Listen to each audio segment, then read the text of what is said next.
You're listening to the We Are Libertarians podcast network. Find all of our shows at wearelibertarians.com. All right, let's get back to some boring subjects. Understand the risk to our country. Freedom brings people together. You're listening to the We Are Libertarians Network. Learn more at wearelibertarians.com.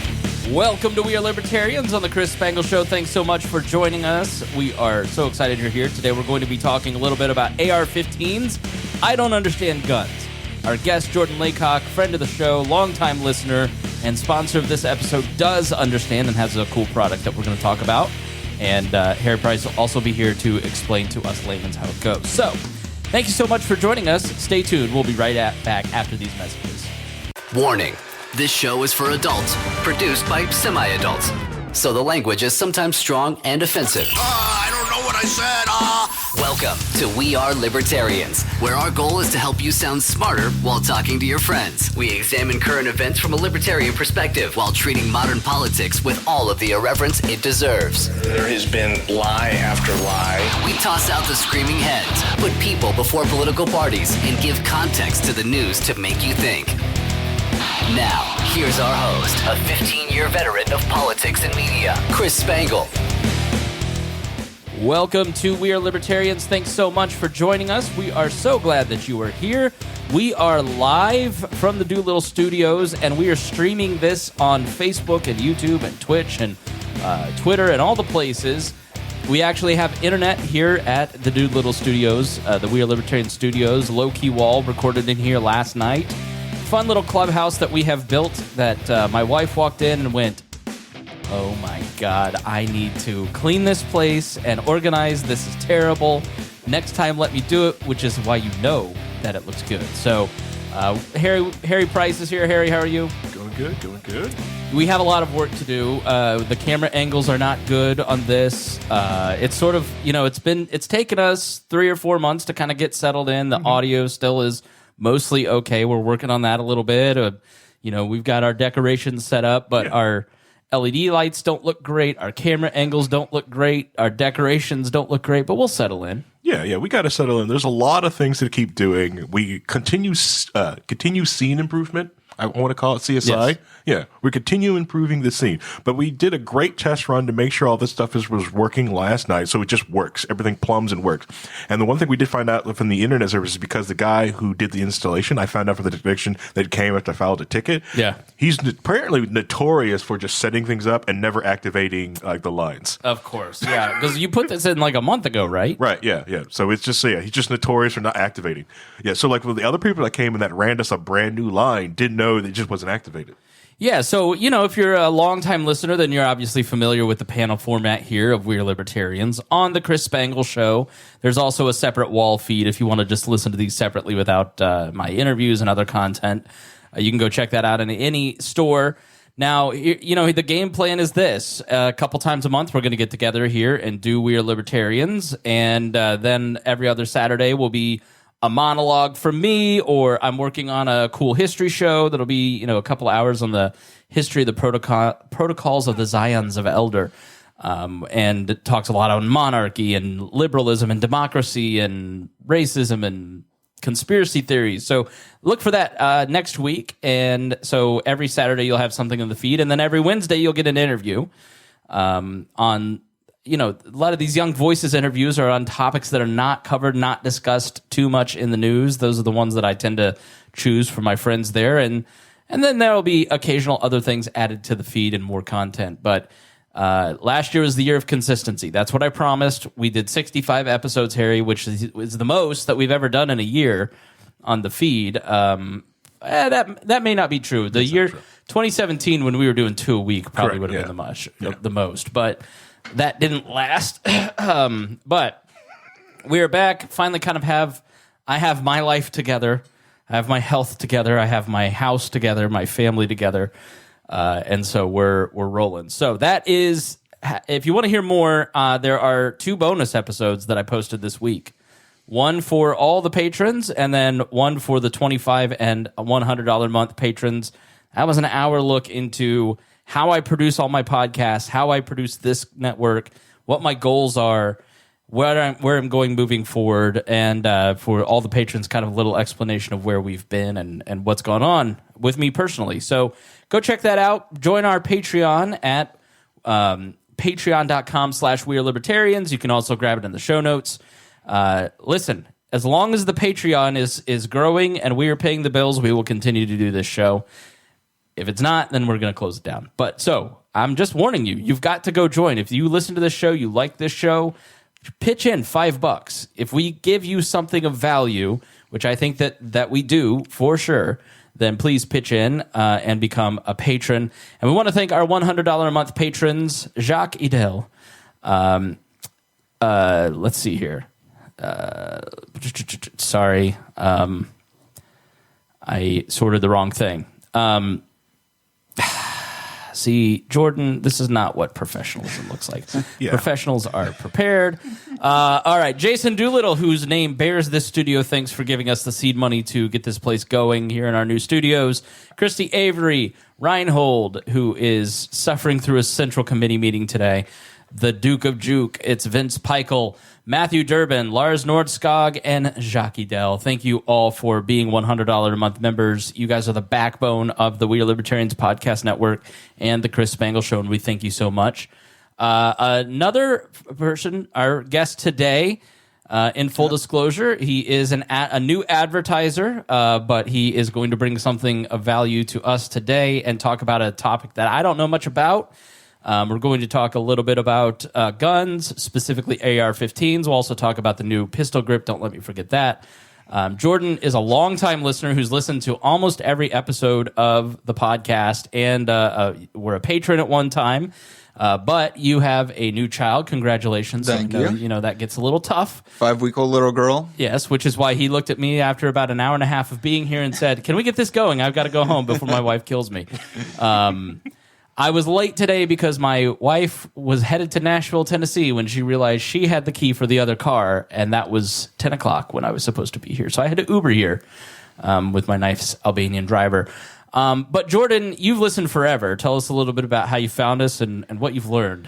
Yeah, so I don't remember exactly when I started listening, but it was when I was just becoming a libertarian and just pulled up the podcast app I was using. I think it was Google Music at the time, and just searched Libertarians. And this was the one that popped up. So I was like, oh, I'll try it out. Kind of like I would do with sitcoms and TV shows. I started at the beginning. So I went back to episode 1, and there was already a couple years of episodes. So I went back to episode 1 and just started binging on it for months and months until I got caught up to present time. And then I've just stuck with it here over the past several years and shared it with quite a few other people. Well, I muted myself. Again, not professional, not used to the studio. I'm used to my board at home and being settled in. So sorry. Well, that's great. Yeah, we love longtime listeners, you folks like you who have been around and understand you didn't show up early on purpose. Yeah, though apparently I was still way too early. I was told to be here at 10. I got here at 10:05. And I was the only one here. Harry was late to his own house. I texted Chris. He asked if I was his Uber driver. Yeah. I said, "Are you out front?" And he goes, "No, this is Jordan." Well, because low-key, we did a 4-hour plus podcast last night. So we got out of here, we stopped recording at about midnight last night. So we got out of here after closing this down like 1. In hindsight, I should have said 11. I should have told you and I 10. I thought you said 11. 10:30 for him and 10 for us. Okay. That's what I heard. But Well, yeah, it's fine. It's again, fine. we're working out the kinks. Yeah. We'll get a good CRM tool. It's our CRM tool. Sorry, we got to get a new one. And we're going to be doing these. I'll ping. I think what I'll do is we have a new Facebook group. You can join the Facebook group. It's just search We Are Libertarians on Facebook. I'll let the Facebook group know the night before we go live.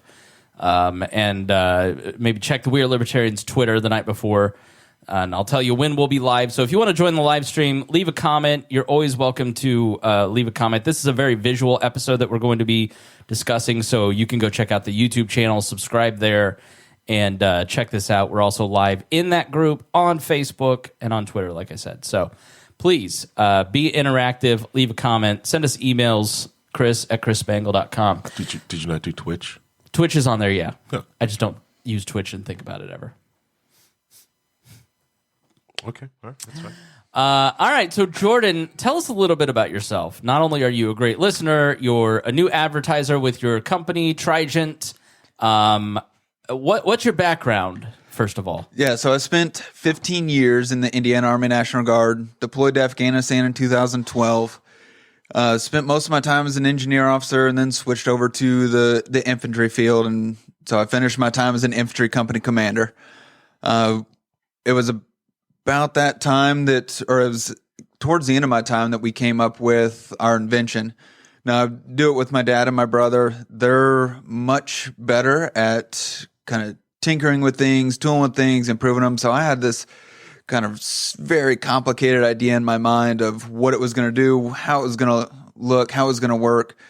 Took it to them, and they liked the idea, but not much of it remains from my original idea, and they made it dramatically better. That's nice. But we started working on it. So is it a family business? Yeah. Okay. It's just me, my dad, and my brother. We started it in my dad's garage.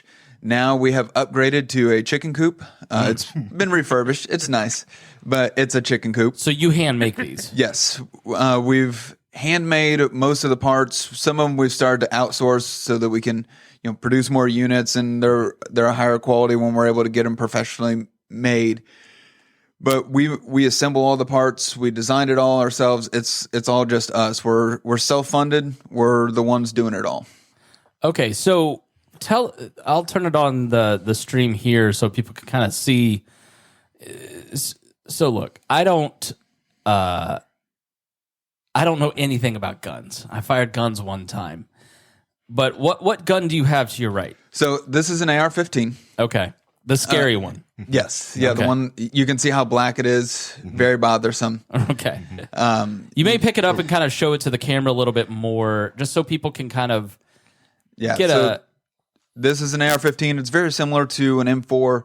There are some minor differences. Which is what? What's an M4? That's the standard rifle that the military uses. Okay. Not just our military, but quite a few other militaries. There's some differences as far as the fire. So this is only semi-automatic. One squeeze of the trigger gets one bullet. Okay.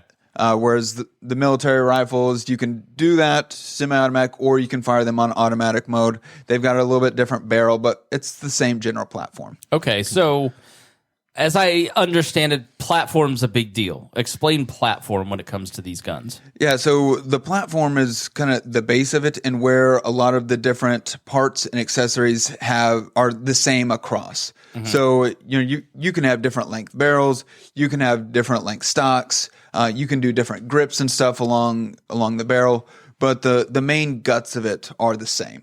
It kind of almost looks like a pistol, like that grip on the bottom, but then it's got like a shoulder thingy, and then it's got a long barrel. Yeah, you sound like a Democratic congressman. It's got the shoulder thing that goes up. I don't know anything about this stuff.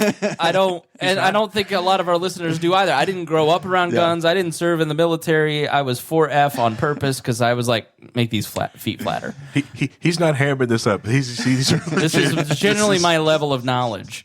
So you're gonna have to explain this stuff, and I think it's helpful for me to be this dumb. Because we're not true. Yes, 100% true. Because what I want to do here is explain the gun to people like me who don't understand anything about it. But we see in the news how this is a weapon of war, and it sounds like it is. Like, you do use a version of this, right? Like, when you hear weapon of war, what do you think?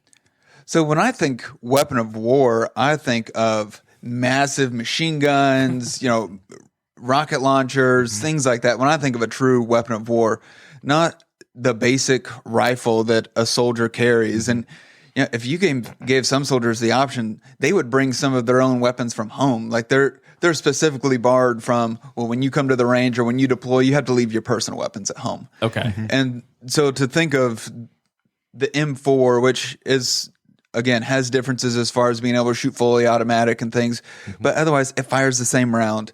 It does the same general thing. To consider that a main weapon of war that you should be concerned about, that just doesn't match with the way war is conducted. Yeah, so Go ahead, Eric. I was going to say, especially if you look at like the Ukrainian war, they're not asking the United States to send them AR-15s. They're like, can you send us ARs? No, they're asking for HIMARS and now Abrams tanks. Right. And they were even giving rifles out, giving machine guns out to their citizens. The majority of it is drones now. Drones are the major killer in that specific war. But yeah, so when you pull the trigger, it goes pop, pop, pop, pop, pop. So right? this one pop per trigger pull.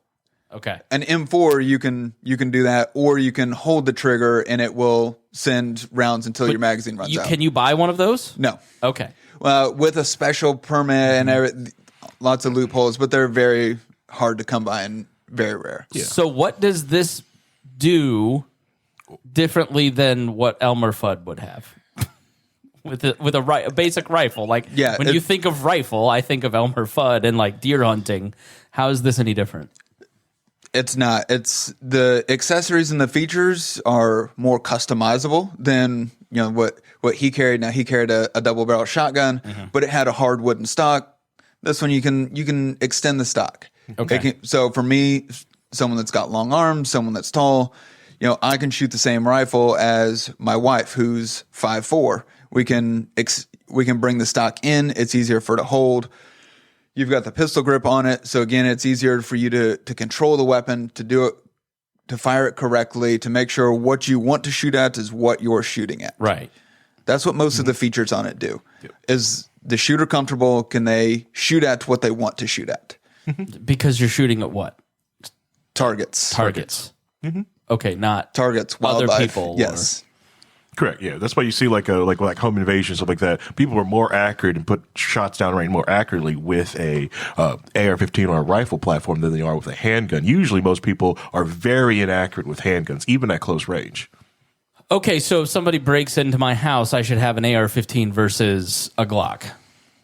A handgun. It depends on what you're more like. You would probably, if you had the choice, because how much you don't pick up guns, if you had the choice to pick up like my Glock or that AR, you'd be more accurate with that AR in the first few seconds than you would be with my Glock. Why? My Glock's got a higher caliber, and the only brace you have is your two limp wrists that you have, which you know what? F you. First of all, funny. Second of all, but I'm owed an apology. Second, when you've got the rifle, that one's got optics on it. You can brush it up against your shoulders. So you can use your body and your force into it. Once you lean into it, you'll have to be more accurate with it. Plus, and the recoil is lessened. A handgun is only a few inches long. Oh yeah, right. This is 30 inches long almost. And what does that matter? And so it gives a little movement on a handgun moves where the bullet's going to go much further than a little movement on a rifle. Okay. So the kickback, the firing, if I go pop, pop, pop, I'm gonna go everywhere with my limp wrists, as he's saying. But you're more stable with a rifle. Right. Okay. So in reality, an AR is probably a better option for home defense. Yeah, you have to be more careful about where the bullets are going for any that you do miss. Mm-hmm. A wall doesn't stop bullets unless it's a concrete wall or a brick wall. That will, but just your standard. So accuracy is incredibly important, and you're going to be more accurate with a rifle. Yeah. Yeah. Okay. Yeah. Because I'm looking into buying a gun. We haven't talked about it yet because she and I have talked about it just by virtue of where we live and what we've had stolen already. Yeah. Use shotgun's also very good. So like a kid's just like shotgun, it's really nice. You can shoot them one-handed. I can't have a kid's shotgun. You never let me live down the electric grill. Which, by the way, what got stolen was my big green egg. So I'm back to my frickin' electric grill. That is true. I would make fun of you for the. I'm devastated at the loss of my manhood. Yeah, but the used shotgun's great. You can shoot it one-handed while on the phone. If you have to call police, it's great. No, I'll outsource that. If I'm holding a weapon, I'm not also texting the group chat saying call 911. Okay, so when you say caliber, can you talk about the bullets? Like what goes into this stuff? Let me turn on the camera here. But explain bullets for dummies here. Yeah, so these are a 5.56 caliber bullet. It's the NATO. These are the NATO standard 5.56 by 45. That describes the bullet itself. So usually when people will use the word bullet in multiple ways. Mm-hmm. They'll call the whole thing a bullet. All right. Or what's technically accurate is the actual part that comes out, because the brass piece is just the case. So once the trigger's fired, the gunpowder's in there, it's going to eject the case, and then the bullet is the actual bullet at the end is what's traveling towards the target. So that little copper top there is actually what travels to whatever you're shooting at, be it the deer or the home invader, and then the brass is what fires away from the gun, and then Danny on Blue Bloods finds and tracks you down so you can. I gotcha. Okay. Yeah. So then, so the difference can be in the size of the case, in the size of the tip. What? Yeah. All of it. So it can be the size of the bullet itself. It can be how much powder is in the case, the size of the case, and so the range of calibers and the availability of calibers is immense. Some of them switch between metric and standard. So you've got 5.56 millimeter, but you also can have things in inches, so 0.357 inches. And so it's like wrenches. There's metric and then there's correct. Yes. Yeah. Right. Okay. Gotcha. Just like my Glock, I can, I have a 9 millimeter, but I've got a 40 caliber. Gotcha. Changes on me. It's fun. Or the 380, which I like. I like my little Ruger 380. Your tiny little gun? Yeah. Your small little hands? It's tiny. It's fun. What? I like it. It's more impressive because then, if you pull it out, someone will laugh and you shoot them, with it. It's more fun, And embarrassing because they think I'm going to pull out something big and I pull out a little 380 on them. How often are you pulling out your weapon on somebody? Constantly. Have you seen the east side of Indianapolis? Okay, but all that's right. a fair I have point. to go get my Jordan's fish and chicken. Oh, I wouldn't go there. Google that place right now. They're going full Roslyn's, rats in the bakery. Google Jordan's Fish and Chicken, Indianapolis, and see what Harry is eating. You enjoy rat tails in your chicken, floor chicken is what you like? Really cracked yourself up there, didn't you? I know. Okay, so basically what you've got here is your typical, what's the difference really, other than length, between like a Glock handgun and that gun? I mean, is it all just kind of the same thing? It's a thing that just shoots a bullet that because again, I'm looking at it, it doesn't look that much different than what I fired when we were at Jason Doolittle. So when you've got like a Glock handgun, it's only got the pistol grip plus a short barrel. It's going to carry fewer rounds. It's got, you can't brace it against yourself. So there's quite a difference as far as firing a handgun versus a rifle. When it comes down to it, you squeeze the trigger and a bullet comes out. So I'm thinking like deadliness, like what on a scale of deadliness, like that little gun you're firing and an AR-15, because the way the news portrays it is your handgun is way less dangerous. It still needs to be confiscated, but way less dangerous than an AR-15. Oh my God. Caliber does play an impact on deadliness. Obviously, a bigger bullet is going to do more damage, but the bigger thing is accuracy. So you get shot in the foot with an AR-15 versus in the heart with a 380. Mm-hmm. Okay, the 380 did more damage. Yeah. So shot placement and number of rounds on target when you're talking about a self-defense situation makes a way bigger difference than caliber. Okay. Yeah. Caliber's important, but not as important as accuracy and shot placement. Exactly. What makes the bullet go follow up on that? I was going to say, it's always best where you hit someone versus because any hole into someone, depending on where it's at, is going to be deadly. I think we also all learned 2 weeks ago, if you get tackled in the chest and someone hits you at the right moment at the right time, your heart can stop. Just a helmet. There's not a good knife attack. I mean, if you talk to police officers. Yeah. If you attack somebody with a knife, you are not coming out of that unscathed yourself. Yeah, and there's a lot of I've done some of the help with the police martial arts training to train new cops to let them know how dangerous that 10 feet gap is, and because they'll go through training through the academy, blah blah blah blah blah, but they used to bring them into the MMA school, okay, these guys have just been fighting all day. This is what we do. All right, show these new cops how dangerous 10 feet is. Right. When they're okay, you can just so I can hit this cop. Yeah, go ahead. And you just, in that 10 feet, you instantly just turn on danger and all right, they can't pull their gun, Gotcha. So 10 feet, the most deadliest thing is a knife or a fist, but outside of 10 feet, then your ranged weapon starts becoming the deadly weapon. So what determines length If I want to hit something 500 feet away or 20 feet away, like, is it the length of the rifle? Is it the amount of explosiveness in the powder? What? Yes. Okay. Yeah. So it's the length of the barrel, the amount of powder, the size of the bullet. You know, a very, very lightweight bullet just can't get enough energy to travel very far. Okay. And so all of those things, and there's a whole immense science behind ballistics, and people will do their own personal reloads if they're a high level shooter or wanting to really narrow things in at longer ranges. They will load their own bullets as far as putting the powder in and use special powders. There's a whole science to it that's far beyond what I myself worry about, or most shooters would consider. Yeah, and targeting, because like when you go into like especially long distance shooting, you instantly find out the Earth is not flat. Okay, you have to understand that the Earth's got some curve and gravity to it. It's really neat. Yeah. Okay, so when you guys watch the news, knowing your hat from a hole in the ground, I mean, what do you think of the general conversation that you kind of see around AR-15s? Well, I know for some of the shootings, they don't even know exactly what they're describing as far as what the shooter used. So they'll misidentify the caliber. So a 5.56 is very comparable to a .223. There are some differences as far as the pressure they generate, and so that just because a weapon can take 223, it may not take 5.56. But so I've seen before where they will just take the first two digits of that, and they'll say, "Oh, it was a 22, a 22 caliber rifle." And so there's a big difference between a 22 caliber rifle and a 223 caliber rifle. Why?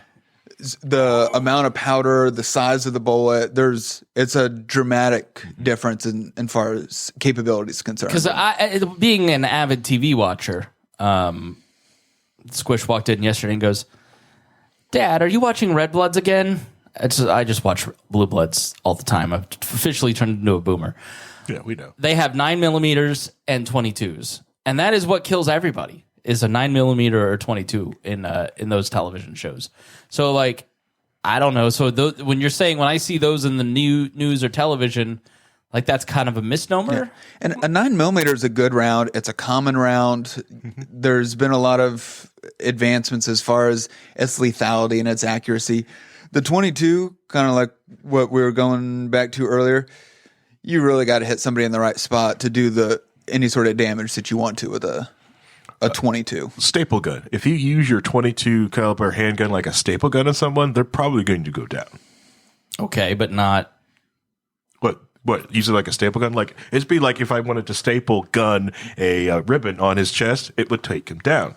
But if I sat back and try to do like this, it's not going to do much. But you're saying if I were sitting here and shooting there, a 22 isn't going to hurt you? Yeah, it still will. Oh, that hurt. That hurt really bad. But it's not going to stop somebody who's an attack. And you're most saying it's people, not very powerful. And most people, like, unless you like nick organ to take an organ down, most people die from gunshots from blood loss. Right. That's why so if you're really concerned, like active shooter, stuff like that, instead of if you don't feel comfortable carrying a gun on you, one of the best things to carry on you is just first aid kit. A quick clot, because most people die from just bleeding out. So like the idea, so every time, like, I get upset when I watch those shootings with like how long it take police to put the shooter down and take over the scene. Yeah, so when somebody's out in Uvalde for 4 hours, he gets to just do what you would have had half the death toll. Correct. Yeah, if someone was just got in and stopped the bleeding. Right. That's like when the Greenwood Park wall, like, it went down so quickly, and then as soon as cops got in, you can bring EMS in and start triaging like bullet wounds. Right. So that's why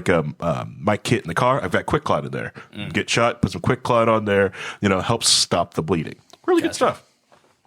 Okay, so tell us about what you've invented. I'll put it up here on the full screen so people can kind of see it. It looks like a can crusher in an ammo box. Yeah, and that is where the idea came from. Okay. So like I said, I had this box in my mind that had a crank on the side that was moving a plunger down and up. The only thing that stayed was something holds the magazine and the plunger moves. All right, that's so the only thing from my original idea that stayed. The bullets go into the magazine, which is the scariest part on the gun. Yes. I understand.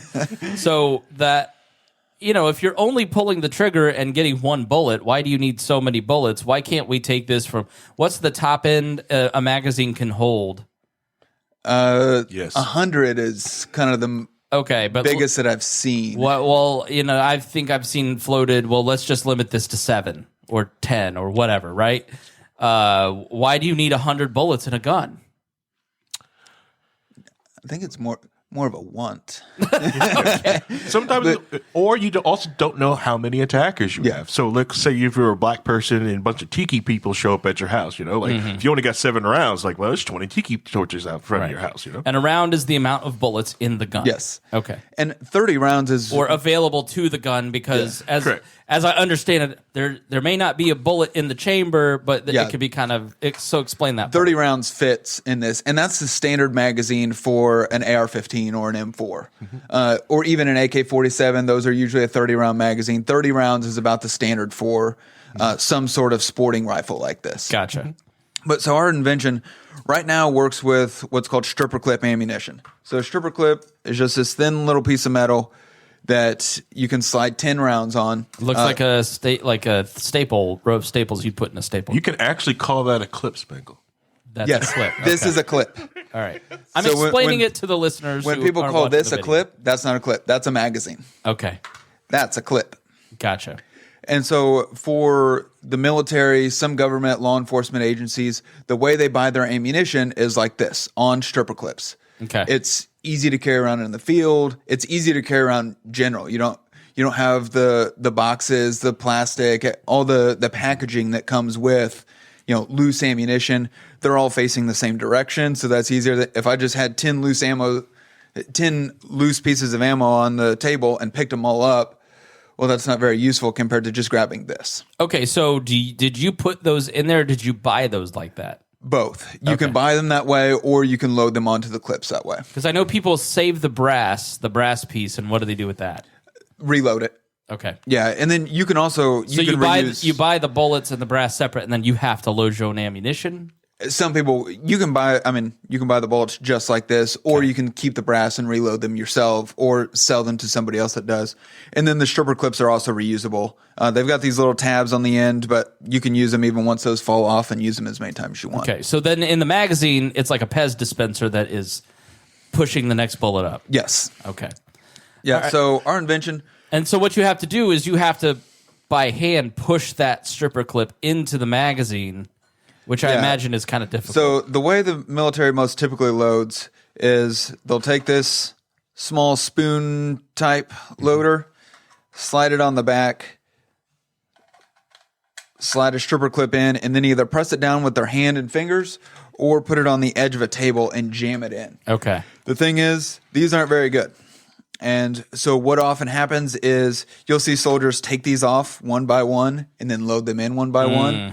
Or when I was doing a demonstration video, I didn't even end up using the video because it looked too much like a as seen on TV where someone, I don't know how this works. But the first time I tried to take a video to compare a product, you put it on the edge of a table, jammed the rounds in. Well, the stripper clip went through the spoon loader and halfway into the magazine, which happens a lot on the range when you use stripper clips and one of these style spoon speed loaders. So I had to put it down and take it off and pull the stripper clip back out, and it was super frustrating. But probably somebody who uses this stuff, it happens all the time. Oh, all the time. Right. Yeah, and so what we did is we eliminated all that issue. Yeah. So we've got a holder for the stripper clip ammunition. It slides in. We've got a magazine holder. It's designed off the lower receiver, the magazine well of an AR-15. My brother just measured it out, 3D printed some parts. We got it to work, and then eventually got them extruded and made off site. All right, so you may move the weapon of war onto the floor. Please be careful not to discharge it into any children that might be unloaded. Loose. And then maybe tilt this towards the camera so people can kind of see how it works. Yeah, so like I said, you've got the holder for the stripper clipped ammunition. You've got the holder for the magazine. If I pull it up, you can see there's a magazine release right here, so I can pull the magazine back out, slide it back in. It snaps into place, so it's not going to go anywhere while you're loading. Nice. And then loading is just as simple as pulling the handle. And now you got all that in Yep. there. Yeah. You take the clip out, and it's got, here, I'll pull this out. This comes out. It's got a slot in here so that when you've got it in the can, you can just drop your stripper clip straight down in there.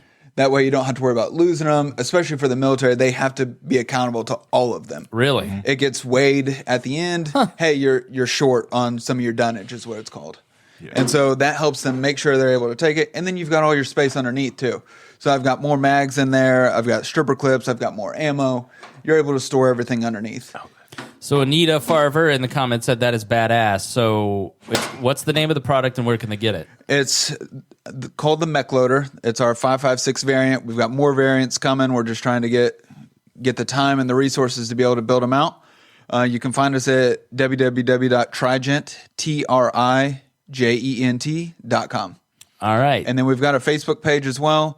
So it's very helpful if people go like our page, share the product, sign up for our emails once they go to our webpage. It really helps us share it out to other people and really get to see what we've got. And it helps us because we're trying to convince you to do more advertising. So, yes, and I'd be happy to. If you're listening, they need you to buy products so they can spend money with more advertising so they can sell more product. And so you're supporting us, you're supporting them. We'd really appreciate it if you go and support Trijent. If this is your thing, obviously it's not for everybody. It's for police officers, hobbyists. Who is this product for? Yeah, so the biggest person it's for, group that it's for, is the military. They're the ones that buy the most ammunition and the most ammunition on stripper clips. But then even outside of that, you've got law enforcement as well, shooters. So for hobbyist shooters or someone new to shooting, this can be super helpful too because loading a magazine sucks. I could do that. Yeah, it's not fun. Especially if someone has any sort of physical deformity, maybe they've got like weakness or arthritis. Right. They're going to have a really hard time loading magazines. Here, anybody can do it. And so even me. Yeah, and you can do it without getting tired too. So when you're shooting, fatigue plays a factor in your accuracy, your enjoyment of it. And so with this, there's hardly any physical energy that I had to exert to do that. Yeah, when we took Spangle to the range, that's one thing I didn't make him do was load mags because they would eat a brain stem. Yeah, because it's a miracle it got my wife pregnant. I'm just saying. So, all right, I know you've got a newborn and your wife is very patient. It took 2 hours for us to do this 30 minutes. You're an angel. I really appreciate it. T-Mod here, stripper clips aren't that popular outside of the military. Do you have an attachment? A, is that true? And then B, do you have an attachment for loose bullets? Yeah, so they're not as common outside the military. They're a little bit more common in the high volume shooters or the prepper community. All right. But then, like I said, that actually ends up being a help if you can't find ammo. A lot of times you can still find stripper clip ammo, and it's the same price. Okay. You can buy it for the same amount. I've found it in several places, and that's how I started buying mine. Obviously, once I invented this, it's like, well, I got the great speed loader for it. I'll buy it on stripper clips. But then we've got prototyped an attachment that will accept loose ammunition. So we're trying to get that built. We're testing out some different materials before we're able to get that into production. But that's coming very soon. And then one of the things I didn't mention too is the base on it's magnetic. So if you don't want to buy the can, if you don't want to have to worry about taking that around, the base on it's magnetic, so you can put it on the bed of your truck. If you've got some sort of, if you're in the military, you've got more of a vehicle, you can put it on the doors, you can put it on the hood, any sort of iron-based metallic surface, it'll stick to, and then you can use it that way as well. So if you know anybody in the military that's your listener, this is not for you, but then if you know somebody like our friend who is in the military, we could buy one of these for him, and I'm sure that they would appreciate it. Because correct me if I'm wrong, like police officers, members of the military buy a lot of their own stuff too. Yeah, especially if there's something that makes their job easier that the government's not going to buy for them. Right. They can do that. Now, this is easy purchase for someone that is in the military. It's an easy purchase for them. Right. We've got it priced a certain way that it doesn't require higher levels of approval. Their unit card, they can just purchase it and be done. Yeah. Do you get the breakdown of like how many hours this thing saves for for a military branch? Yeah, so for like a regular company that's going to go through and do qualification on a weekend, they would have 6 people show up early to start loading magazines, and then they would be on the duty all day long. And what tends to happen is they don't know how many they're going to need, and it takes so long to load them. They'll load too many and open up too much. Well, instead of unloading those and turning it back in, it'll just get shot and wasted on the range. Yeah. And so what this does is you can have 2 people that can load on demand. Yeah. And like I said, I was still in the Guard. I was the company commander when we were developing it. And so I'd bring my prototypes in, and I had 2 people on ammo duty. They were being super casual. One was just kind of lazily handing magazines to the other one who was loading them up. I had a 2-person ammo detail for my whole company. Oh, wow. And so it's a huge change. And now instead of having 6 people pulled off training, now you've got to make sure they get fed. You've got to rotate them in. You've got to figure out who's backfilling them. You've got 2.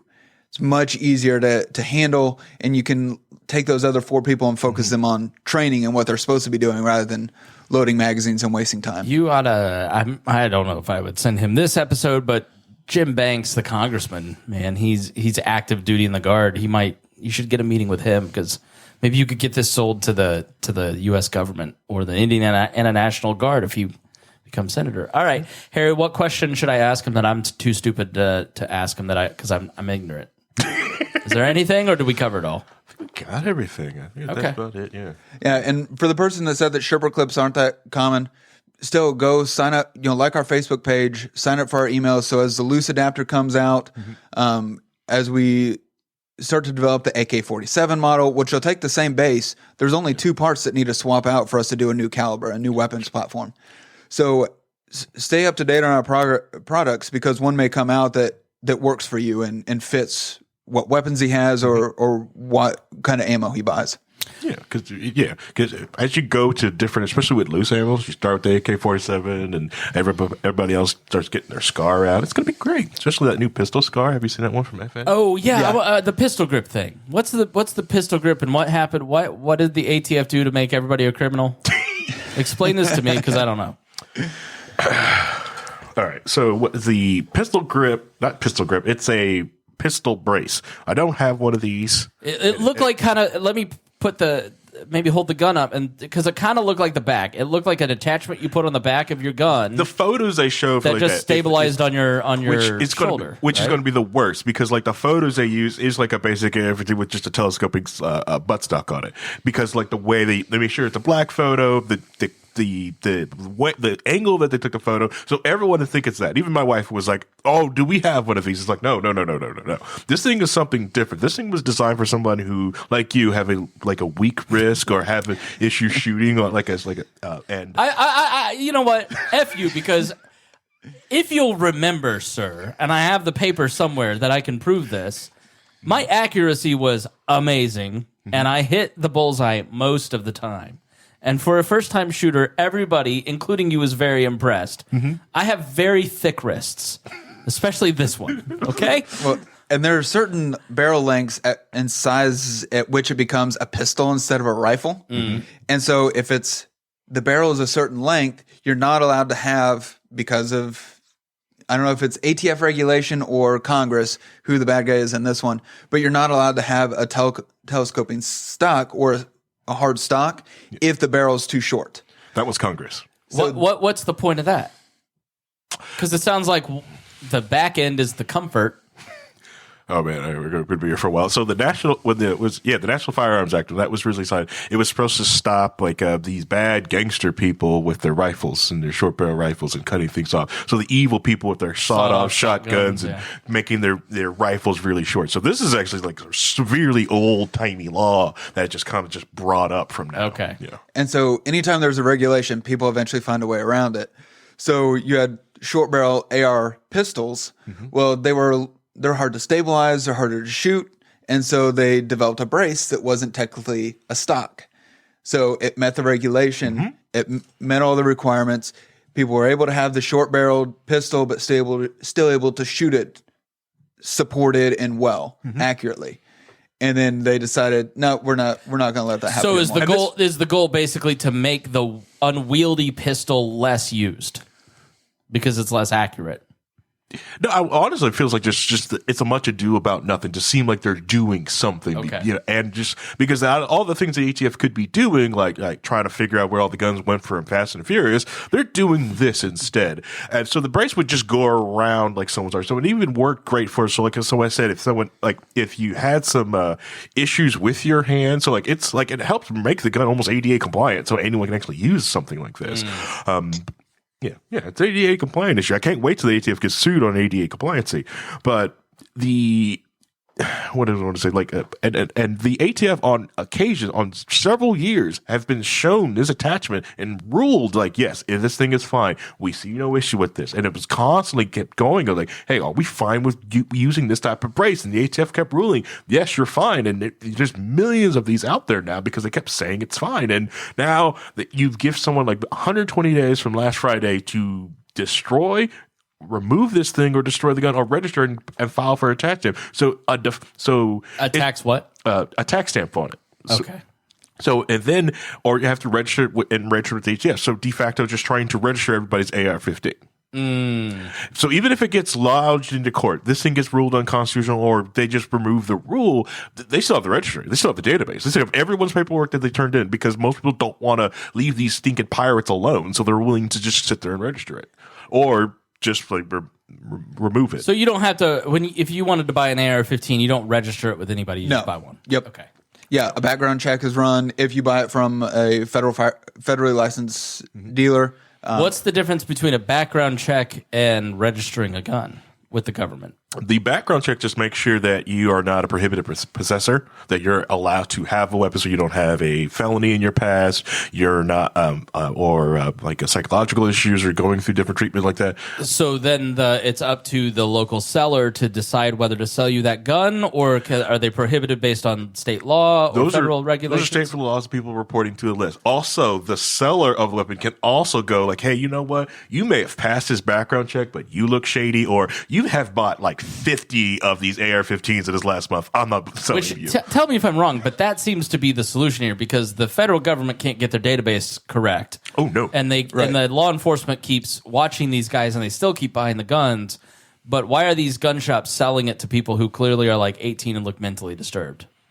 Is that the answer? Is it just a movement amongst gun store owners to like be more ethical and not be like Don's Guns? I just love to make money. A lot of them are ethical. A lot of them do refuse to sell people guns. Okay.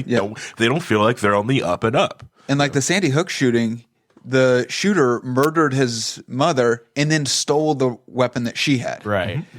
And so that's another avenue as well for those, even if they can't go buy them legally, well, they can get them illegally through theft. And I wondered why the live stream, why our numbers tanked, and apparently the live stream on YouTube just got taken down.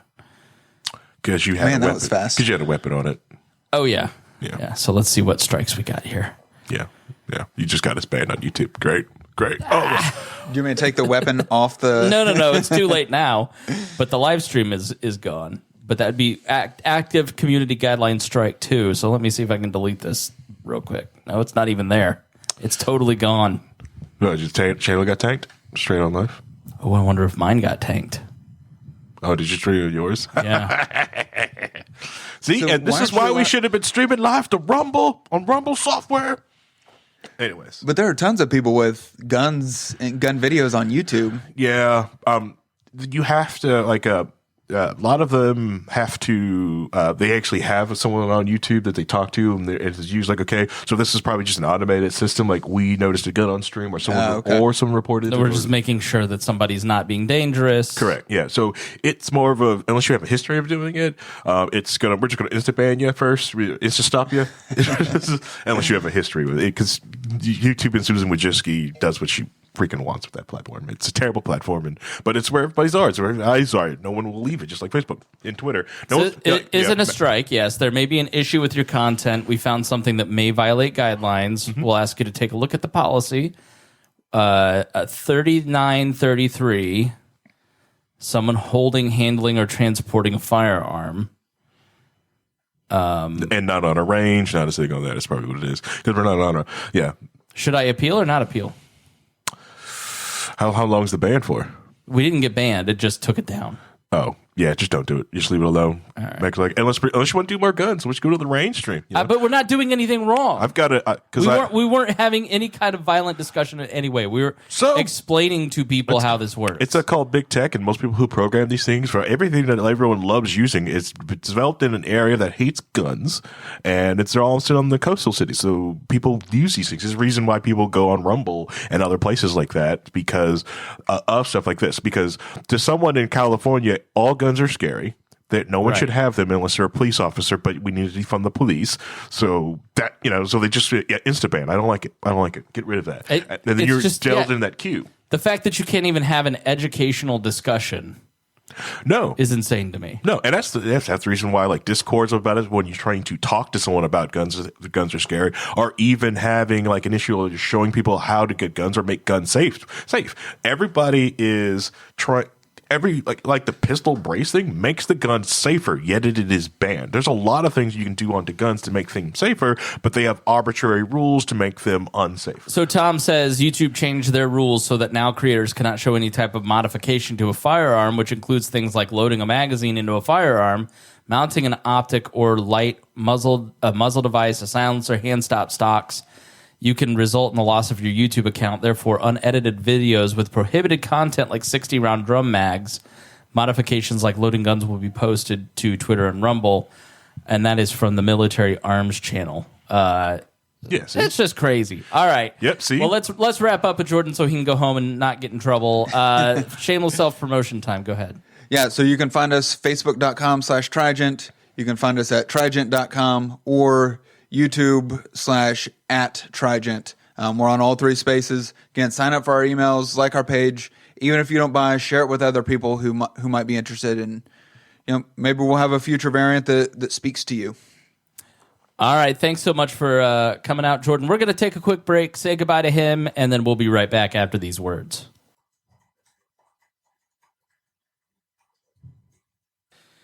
All right. So annoyed about this YouTube stream. You try to educate people, try to be responsible with your content, and you get 3 guidelines. You get banned for that. Mm-hmm. You look so dark. It's not you, it's the camera. Yeah, it's the camera. The auto white balance is on too. It's just jacked it up, and the autofocus is on. And my Mac camera looks way better. Just saying. It's the truth. Wow. All right, so I have not followed it. Wow. I was talking to somebody the other day, and they were telling me about a couple people beefing behind the scenes. I won't say which figures, but the anti-vax crowd seems to be at each other's throats. And let me just start here. Everybody you don't like isn't a grifter. Okay? Nick Fuentes is a grifter because Yes. Nick Fuentes says things that he doesn't actually believe. Mm-hmm. He just thinks he can make money by catering to a niche crowd of racists. Yes. All right. And I'm going to turn off his mic. But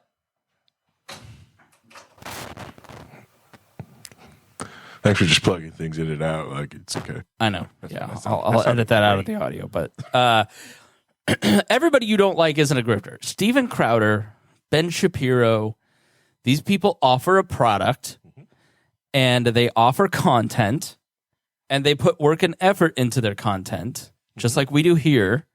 And even though I disagree with them on a lot of stuff, it doesn't make them a grifter. AOC's not a grifter.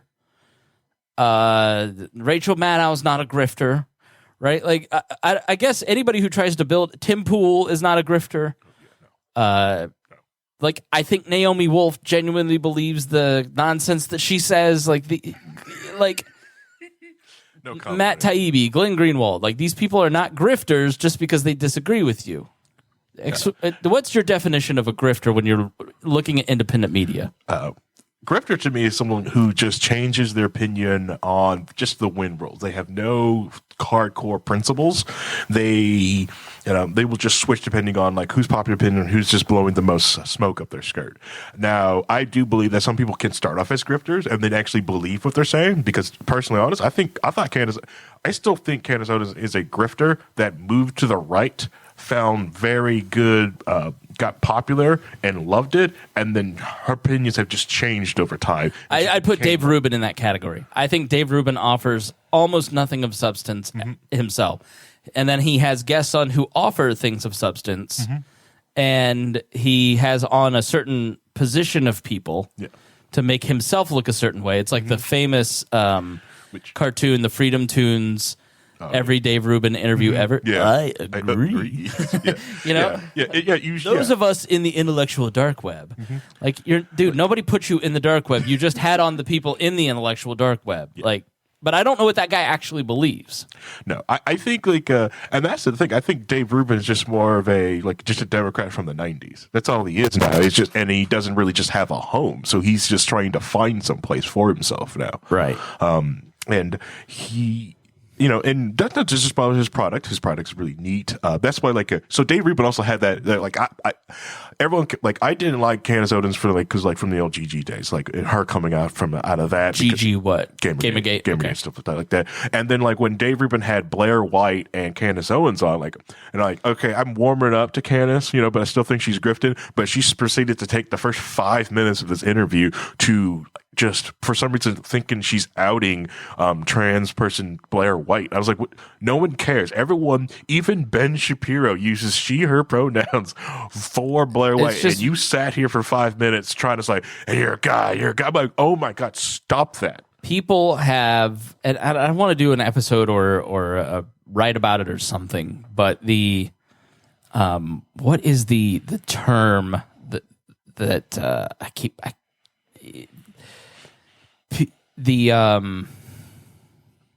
what? Goodness, what was the term? I can't think of it. I don't know. Something in the ballpark with it. No, hold on. You keep talking. I'll find it because I have a note of what I want to write about. But it's grifters. Those people you've probably talked to these people. Now I'm not talking about that casual person that you try to transgressive, which is left on the right where they have no principles. It's like nailing Jello to the wall. Most people that's mostly leftists. No, there's a lot of rightoids that they have no principles on their own. They're just anti the thing that the other side is for. It's they have no hardcore principles. Like this whole gas stove thing. It's a lot of people's oh, come and take my gas stove. I'm like, do you really have a gas stove? Do you understand why people want gas stoves? Do you understand why some of it's goofy? Transgressive art is the art that aims to outrage or violate basic morals and sensibilities. And so what has developed on the right is the countercultural sense of going at the hegemonic lockstep, like New York, their version of the Supreme Court. The head guy retired, so Kathy Hochul, the governor, is appointing a Hispanic with a long track record of being a solid liberal, but it still has some remnants of being a classical liberal. And the Democrats in the state house who are on the extremes are beside themselves over this person because he had 3,000 cases, or he has this long record, right? But he's not identitarian enough. He made a ruling that even though his ruling was pro-choice, wasn't pro-choice enough. There's, I don't have to explain, the hockey player, right? The hockey player who's Russian Orthodox, who is a Russian immigrant who plays hockey, and the team decided to have a pride night, and he refused to wear the pride jersey. Right. He said, it's against my beliefs. He didn't say anything offensive. He didn't say he wanted anybody hurt or killed. He didn't say anything other than, I don't morally agree. I would like to abstain from this. And he's being crucified for abstaining, just not participating. And that's the, what I think a lot of people who take on the transgressive types on the right want to fight against. I think there's obviously bigotry wrapped up in it, but they're just there's a nihilistic quality to both extremes and a lot of people online where it's just sort of like, I want to have a little bit of fun. Then there are the people who are like, I legitimately hate the other side and I want to see them suffer. And then there's sort of the transgressive people who are kind of a blend of both. I don't know if I'm not making my point right, but because I haven't fleshed this out totally. But within right-leaning media, it's more, and we've talked about this a million times, it's more important to be like Candace Owens and be transgressive against the enemy that you have defined. Right. These are their morals that I'm declaring, and I'm against them, so I'm going to just do whatever it takes to troll them. And that plays better than, like, Ben Shapiro will be a little trolly, and he's not transgressive, though. Ben Shapiro is the type of person who has fleshed out his own personal beliefs, believes those things, and then articulates his point of view. I don't always agree with it. Every time he says, I'm a libertarian, but... and then says the most unlibertarian thing you could imagine. Yeah. Like, I have respect for a person who isn't just trying to be transgressive. Yeah. Candace Owens, on the other hand, I don't know what she actually believes. She's just trying to get attention by being transgressive against what she perceives to be somebody else's morals and sentiments. Correct, yeah. And that's, like, to me, like, she's candy and... Ben Shapiro's fast food, right? At least there's some nutritional value to what he's saying. And Steven Crowder has kind of always seemed to me to be a little bit more on that transgressive side. And like, it took a long time for people around me to kind of go like, just watch his stuff. He does have some points. I'm like, yeah, but it doesn't, like, that's not what I see because I don't consume his content regularly. He always just kind of seemed to be. I don't know if you watch him or you consume I his stuff. consume. Yeah, I consume Crowder's content. Yes.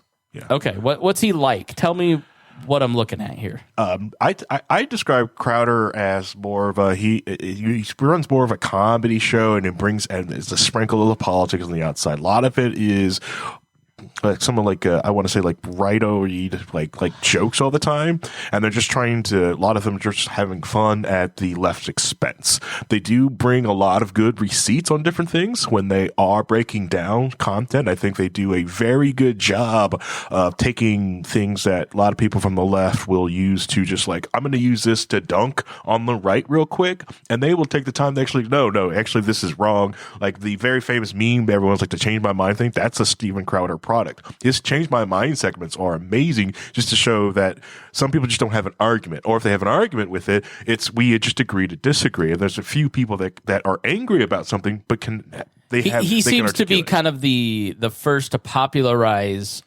within new right media the concept of just letting them talk. Correct. Let them, give them their own rope. Yeah. Right. Like that, like Libs of TikTok. I mean, she clearly has an ideological bent. She's out and about now talking about what she believes. Yeah.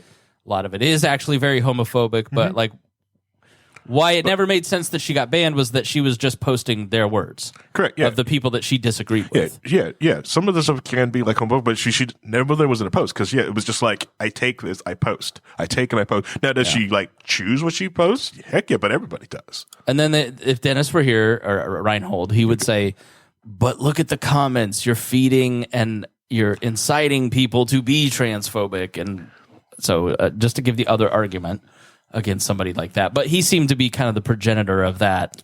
Let them talk. Yeah. Just let them talk. But you can't control your comment section. You can try to police it the best you can, but I think which a lot of people have escaped for some reason. It seems like a lot of you people on the internet have forgotten this one simple rule when it comes to trolls. Don't feed the trolls. Jumping in your comment section and giving the troll attention, just going to like, oh, cool, I'm emboldened. You read my comment. Here's another one. This one's even more inflammatory. It's exactly right. Like, if you hate Donald Trump Jr., this is a big thing I see on Twitter amongst journalists now. Don't repost him. Yep. Because you're going to do what you did with Trump, where you're going to feed it. And that's always my argument. It's like the old FCC days of when I got in trouble for saying a scumbag on the air. And the station manager came in and said, you can't say that. And I said, why not? And he said, you just can't say that because it's a condom. And I went, I didn't know that. And I said, so what are the rules? What can you say? And I don't know, because anybody can just be banned at any time for anything. I forget what my point was. Where was I? What were we talking about? I got lost in my own. All right, yeah, we're going back to but like, so Crowder does this new right stuff, right? So he, but he does like, so like with the 2016 election, which is the 2020 election, which is the most safest, secure election of all time. It was an amazing secure election.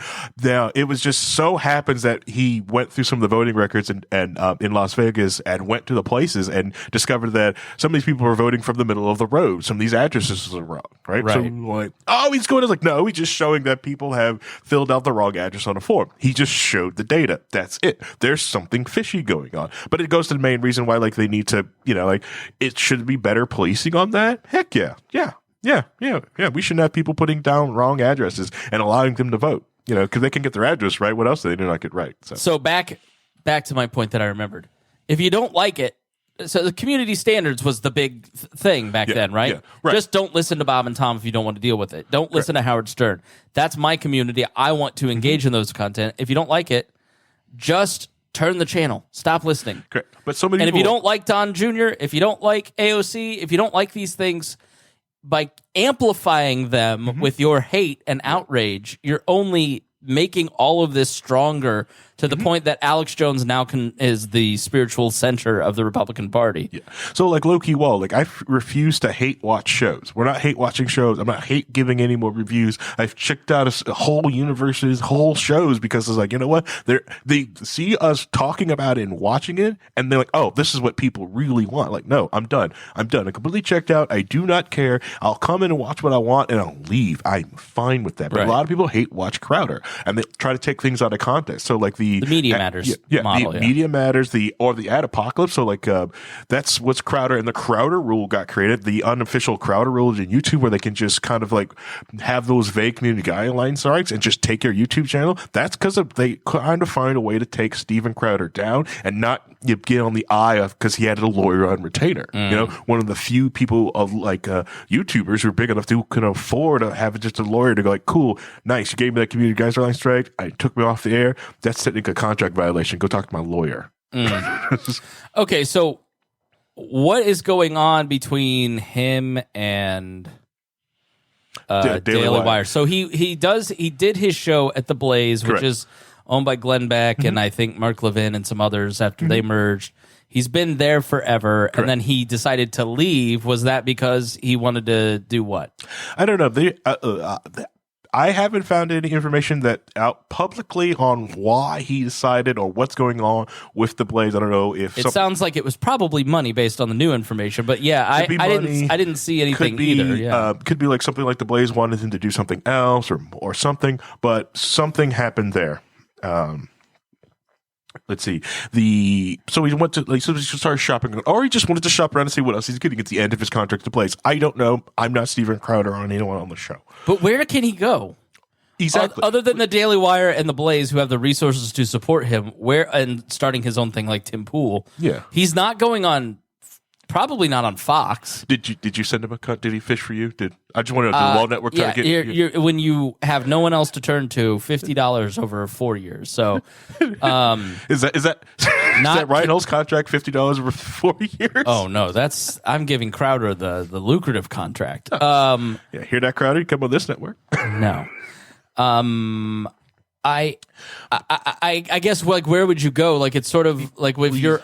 So Tim Pool was talking about, where do you go to? You're someone that big that can pull on that, because anywhere Crowder goes, he's got the Mug Club, the clubbers. Okay, all right. I'm on the like what, his Patreon. Yeah, it's basically his own personal Patreon. He went in and did it himself, and then they called the Mug Club because he was in the beginning of the demonetization, shadow banning, and needed stuff with paywall stuff. It's just that's why I always kept ringing the bell for you, because he was the canary in the coal mine. I saw them going after him, so that's why I was always going to you like, hey, make sure you got your email list locked down. So you watch Crowder did the exact same thing, trying to get an email list together. And that's why Spangle always tried to get you like put the email. get you to put it on the email list because if anything happens or moves somewhere. Go to chrisspangle.com, sign up for the email. Yeah. And Spangle has been articulating this for a long time, and same thing with like the Mug Club. He uses that email list to try to communicate to the clubbers. But everywhere he goes, he got these people. They're coming with him because there's a difference between a Mug Club member and people who just sign up for the Blaze. Now, you get access to the Blaze if you sign up for the Mug Club, but you're completely different. Right. And so he's coming with a based-in base. And you're talking about someone who got like servers crashed on the back end on election night because he had, what was it, like 300,000 people on Rumble watching a live stream on Rumble. Not YouTube, not Twitch. That's these two massive platforms. We're talking Rumble. Someone decided to type in and go, I want to go to Rumble and watch Steven Crowder. And, started crashing servers, on the back end. So like this is no like tiny little person in a room. Granted, and it's a business. He employs, I think it's like 15 people on his staff, full time doing this work. They do a lot of work. They do like basically like, 12 to 14 hour days. They're constantly working. You can watch them like talk about like health issues because they're working so much on this. They put the work in. I'm just trying to give everyone to give credit. Like, hey, if you hear me any crap on Crowder, it's like, no, full work. I respect this product. Do I disagree with him? Heck yeah. But he would disagree with me too, if we sat around, but there's a lot more you probably agree on too. Yeah. Because like, he grew up in Canada, but he's like more Midwestern than anything else. He's a pretty guy, nice guy. Let's see. He's a hateful bigot, Harry. What are you talking about? He did have a hateful bigot on the show that he had to kick off. But who was that? Owen Benjamin. Dude, okay. I knew Owen Benjamin because of where I work. He would come in and do the radio show. He was like a super nice guy. He was like kind of genial and polite, very polite. And I just saw a clip of him the other day that was like David Duke would blush. I was like, what? He was saying, I think he said the N-word. He went he took the mask way off, or he just has decided, like, I think there's something that happens with a lot of these folks where it's like, when you have decided to no longer be a part of respect, like, I have a podcast consulting business, right? Yeah. And it is how my wife can be a stay-at-home mom. I have a day job at a respectable place, right? So there's never anything that I say here that, like, I don't know. I'm not a radical type person, right? Well, you are kind of radical, especially your counterculture. The idea that you go to church on Sunday right. and you got a wife and you plan on have kids. Yeah, that's counterculture radical. I am. If like the trad dad memes, my life. Dakota said that one day. He goes, "If people knew what your wife looked like, how she dressed, what you guys do, and how you structure your life, people would be surprised at how traditional you are." I'm surprised at how I'm an egalitarian that ended up in a complementarian marriage. I don't understand how, but here we are. Yeah. And we're fortunate enough, but like, I don't have beliefs that would get me like I just don't like the Daily Wire because they seem to have one single issue that I see, and it's being mean to trans people for content. Correct. Yes. And maybe I just don't consume it, but what I see of their stuff, because I follow them on Instagram, is trans stuff. I don't see any trans content on my feed except for the Daily Wire. Yeah. Which makes me wonder, like, what does the private browser of Matt Walsh really look like? Yeah, exactly. Right? So I don't believe in that kind of stuff. Like, I'm in the history of trans podcasting, I'm number 3 in terms of a person that hosted a trans podcast with Maya, which you can go back and listen to. I mean, I wouldn't do that now. But at the time, I was like, 10 years ago, I was like, I don't understand this. I want to understand it. And I believe in like open dialogue and answered a lot of questions for people. And I have mixed feelings on it now, and so does Maya.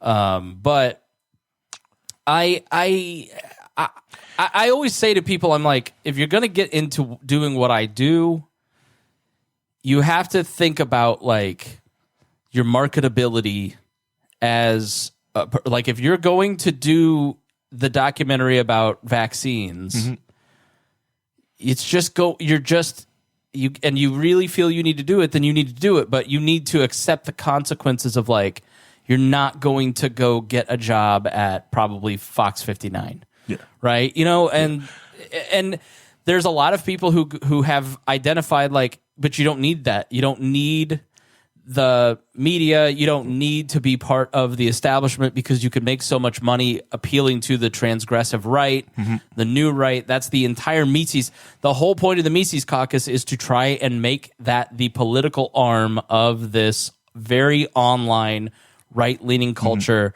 Let's go after the people that listen to Joe Rogan and Steven Crowder and be their political home. But what they can't understand is how alienating that is to everybody that isn't very online. Yeah, exactly. Right? Yeah, that's like when I was talking to Reinhold, because I got longer than that Reason interview with Heiss, longer than Reinhold went. I got 45 minutes in. Yeah. And I was just screaming at it because they have no idea. It feels like they have never been to a small town and tried to do anything with a town council before. Right. To me, it just seems like you have no idea.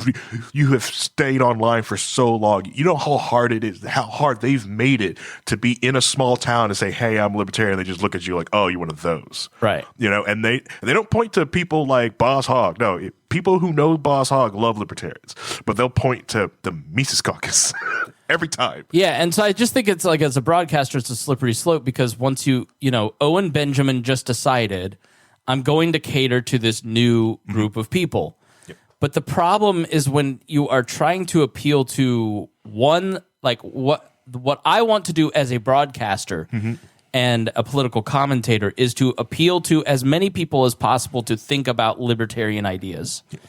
But when you decide I'm going to become a broadcaster for this specific ideology, your incentive is to no longer try to take the Dobbs decision and my very pro-life beliefs and try to come to some agreement with Kat and Sarah on that episode about their very pro-choice beliefs.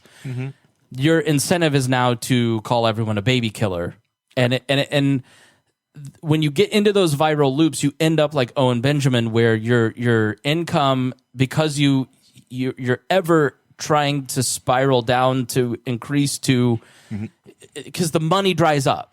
Correct. Because the further you go to an extreme, the more people kind of go, all right, I rode the bus this long, but I got to get off here. And then eventually your incentive is to just cater to the 10 people that are still your patrons because everybody hopped off, right? Yeah. And he may believe all this stuff, right?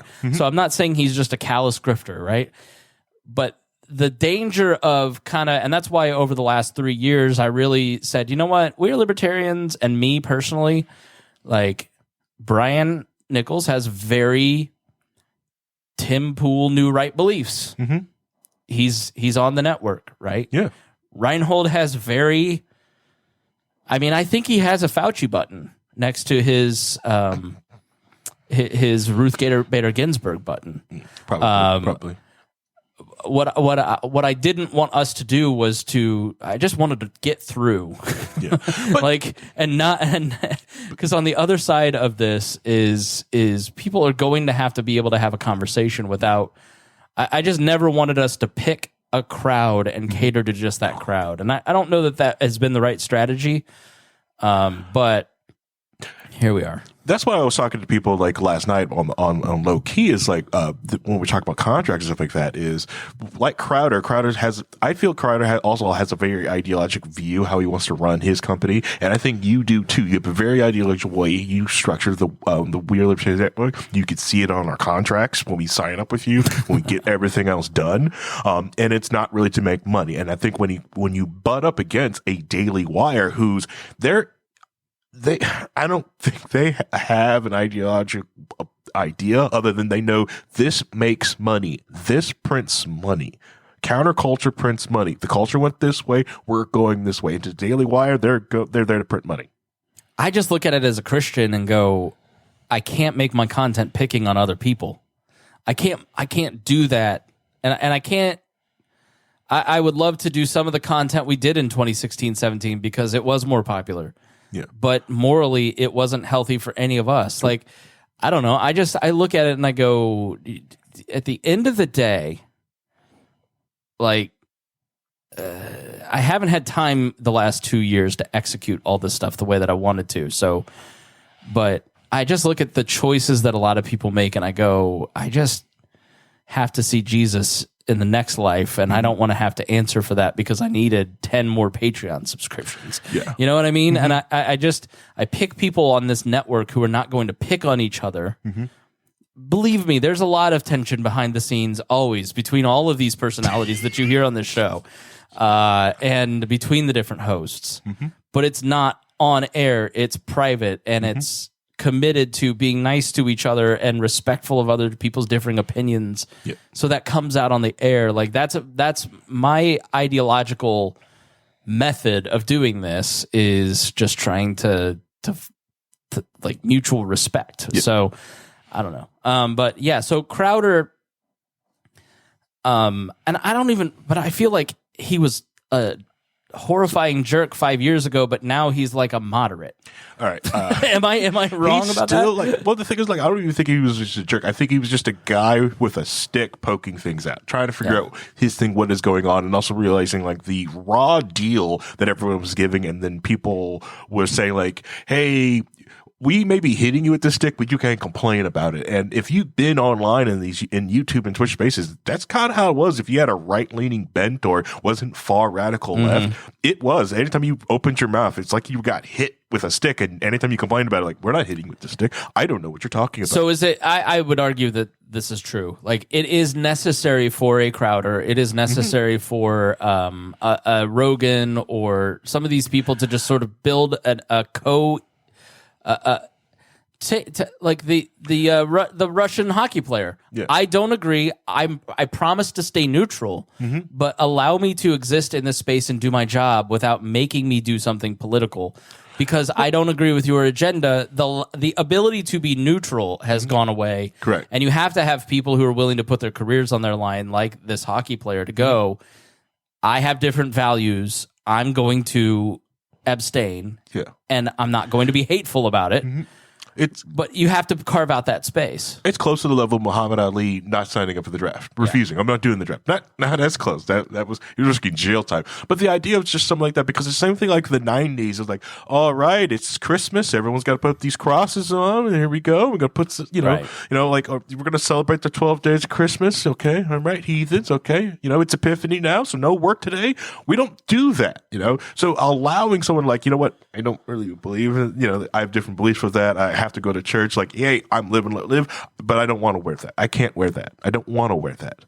Like, so and what? In these online spaces, if you don't agree with more of the left culture, you weren't allowed to exist. But you're saying the Crowder types have kind of what? Was that what Gamergate was about? Or okay, so like there's a lot of carving out in online spaces, like the ability to be yourself. Gamergate, which laid the groundwork to is the groundwork to like fake news. Gamergate is basically the gaming the gamers, like gamers fight against the gaming journalists. The gaming journalist was fighting, was bad mouthing and putting fake news against the gamers in the space. So they'll try to. So there'll be some. Let me ask you a different question about Crowder then. Where's the line between like that transgressive counterculturalism and trafficking and being bigoted? All right. So and how do you draw that line as a media consumer? Does he get? And some ideas like probably have crossed the line and got big. Heck yeah, but he was just trying to find out where the rules are, stuff like that. So like something like the Planet Fitness trans bathroom thing. Like, all right, yeah, he pushed the rules. It's kind of a little bit. Give a little background. All right, so back in, was it 2017? I want to say, like Planet Fitness gotten in a dust up of because they're just doing what they should have did, which perfectly fairly allowed a trans woman to use the women's locker room. I'm perfectly fine with that, and they had, and some people had an issue with it. People like Crowder also had an issue with it. So he basically dressed up as a woman and went to Planet Fitness to work out, set off lunk alarms, make a huge stink about it, and allegedly attempted to use the women's locker room. There's like a cut, so we don't know. But he did get kicked out of, and banned from Planet Fitness from doing that, just to dust up from it, and got some backlash from it, But Blair White still went on Crowder's channel and did an interview about talk different stuff like that. So I also tell people, if you do have like you like I did to Trish, like if you're having an issue with some of the trans stuff in the news space, I recommend listening to Blair White's podcast when she did a episode with Buck Angel, Transpa. Great episode about like Transpa, yes. Yeah, Classic Howard Stern character, rode the Sibian. Yeah. Buck Angel, amazing video. They talk about what the heck is going on, like in like a in the trans space, because like they have there's a lot of safekeeping that was put in place long ago that has all been stripped away, and they go into it for about an hour. It's an amazing stuff, like amazing listen. What is safekeeping? Safekeeping. All right, so some people call it gatekeeping. This was safekeeping. So it was back in the day, like 10 years ago, like a trans person to get on HRT, you had to go through several different, which are steps, or someone would call it hoops or barriers or entry to get HRT. So you had to go through therapy, present full time as a woman before they ever let you start taking it medically. So a lot of things you can do, you can easily back out of this type of therapy.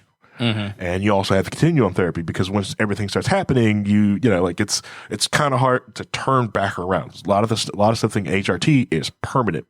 So, and the idea of even putting kids on it was even seen as was radical then, and it's still radical and radical now. Yeah, it is. To me, it's egregious. The idea, me personally, is that people are allowing puberty blockers out there. Also, the lie that it is reversible. It is not reversible. Puberty blockers are not reversible. Yeah. These are dangerous drugs that you're giving to prepubescent kids. I think, and you had another friend, a close person transition, and we had Maya here on the network. Like, we learned a lot about all this stuff, and I think people who just kind of go, yeah, if they're 8 and they feel this certain way, they should be allowed to do what they want, and I don't think that's true at all. Yeah. Like, these are permanent decisions, Correct. and some of those people that we knew 10 years ago regret a lot of the permanent decisions that they made. A lot of permanent decisions that they've made. And also, if there's a big difference just allowing a kid to put on a dress or put on, like, wears like clothes, stereotypical boys' clothes, and just allowing them to just dress. You know, estrogen and stuff like that does not make a testosterone does not make a man. It's a lot of things that we do performatively and being socially acceptable like that way. So I think there's a lot of things that can happen before you take the final step of actually getting someone addicted to the medical big pharma. Yeah. You know, and having permanent. I mean, I'm not passing laws, but I just, it's unconscionable to me that you do anything before 18. Correct. All right. So back to to Crowder. So Crowder's shopping around his contract to find out where he can go, which to me, just like Tim Pool and you too, like if I had like the idea of like, why would I shop around and just create my own network empire? But Crowder went to go shop around because he's not used to that. He's always been like guarded from like going from Fox and then going to the Blaze. You know, he's always had someone else do his broadcasting stuff. Like, it's just like a lot of the shows on the network. A lot of them have, when they have done their podcast, they've never had to go and sign up for the Apple Podcasts, the RSS. Yeah, if you come to the We Are Libertarians podcast network, like if you're Harry with Low-Key Wall or you're Brian with the Brian Nichols Show, all you do is upload. I even upload Harry's show, but like Brian edits his show and uploads his show, but he doesn't have to apply it to Apple. He doesn't have to do all that. I'm the one that is managing ad sales. I'm the one that is, you know, when our sponsor was here today, I'm the one I'm doing the sale, right? So if you're working for like a Daily Wire, which full disclosure works with the same company that my day job works with, which is Westwood One. Westwood One is, I believe they're still at Westwood One, but they or Cumulus Podcast Network is what it's called now. And Westwood's the radio side, but the Cumulus Podcast Network sells the ads for Daily Wire and Ben Shapiro. They don't have their own sales team. Right. They're the ones that they hire professional salespeople to package that in. Same with the Blaze. The Blaze has a sales team, and so Crowder doesn't have to worry about selling advertising on his show. They've got people that are going out, and you know, it used to be I'm not going to say it used to be impossible for right-leaning podcasts to get ads because Ben Shapiro basically built podcast advertising and built the market and through not just at Cumulus but in general, which is why it was so outrageous that he got banned from the floor of podcast movement, and they apologized for it last year because he is literally the reason that big brands started to look at podcasts and go, oh, there's an audience in the talk radio, right? But for the next generation, for people our age who don't listen to talk radio and Rush Limbaugh anymore, but still consume that content. Yeah. And so Crowder is shopping networks for people to sell. You know, what his job is, he brings the crowd. What we do is bring the crowd, and then somebody like Jordan, who can't get advertisements on any platform, says, I need a crowd. I got a product. Right? And I say, okay, well, airtime's this much, and I'll throw in an appearance on the show. Yeah. And then that's how it works, basically. So, because like a lot of people was so Tim Pool was talking about numbers and like that, how much like they made through podcasting ad revenue so much better than YouTube and anywhere else. And a lot of people are like, wow, you guys must be because like, well, it wasn't always this way. It started the last 2 years. Yeah, that wasn't like that. Yeah, YouTube was gold for like that. Then the adpocalypse happened, but it was still you got more better ads going Google AdSense than anything else. It's very recent. Those ads that play at the beginning of every one of our shows, the pre-roll ads, pay for the hosting and can add a little bit more. But even a small network like ours, we're on the Spotify ad network. And those ads that you hear, I have no control over them. It's just somebody places it like a Google, like a YouTube ad. Yeah.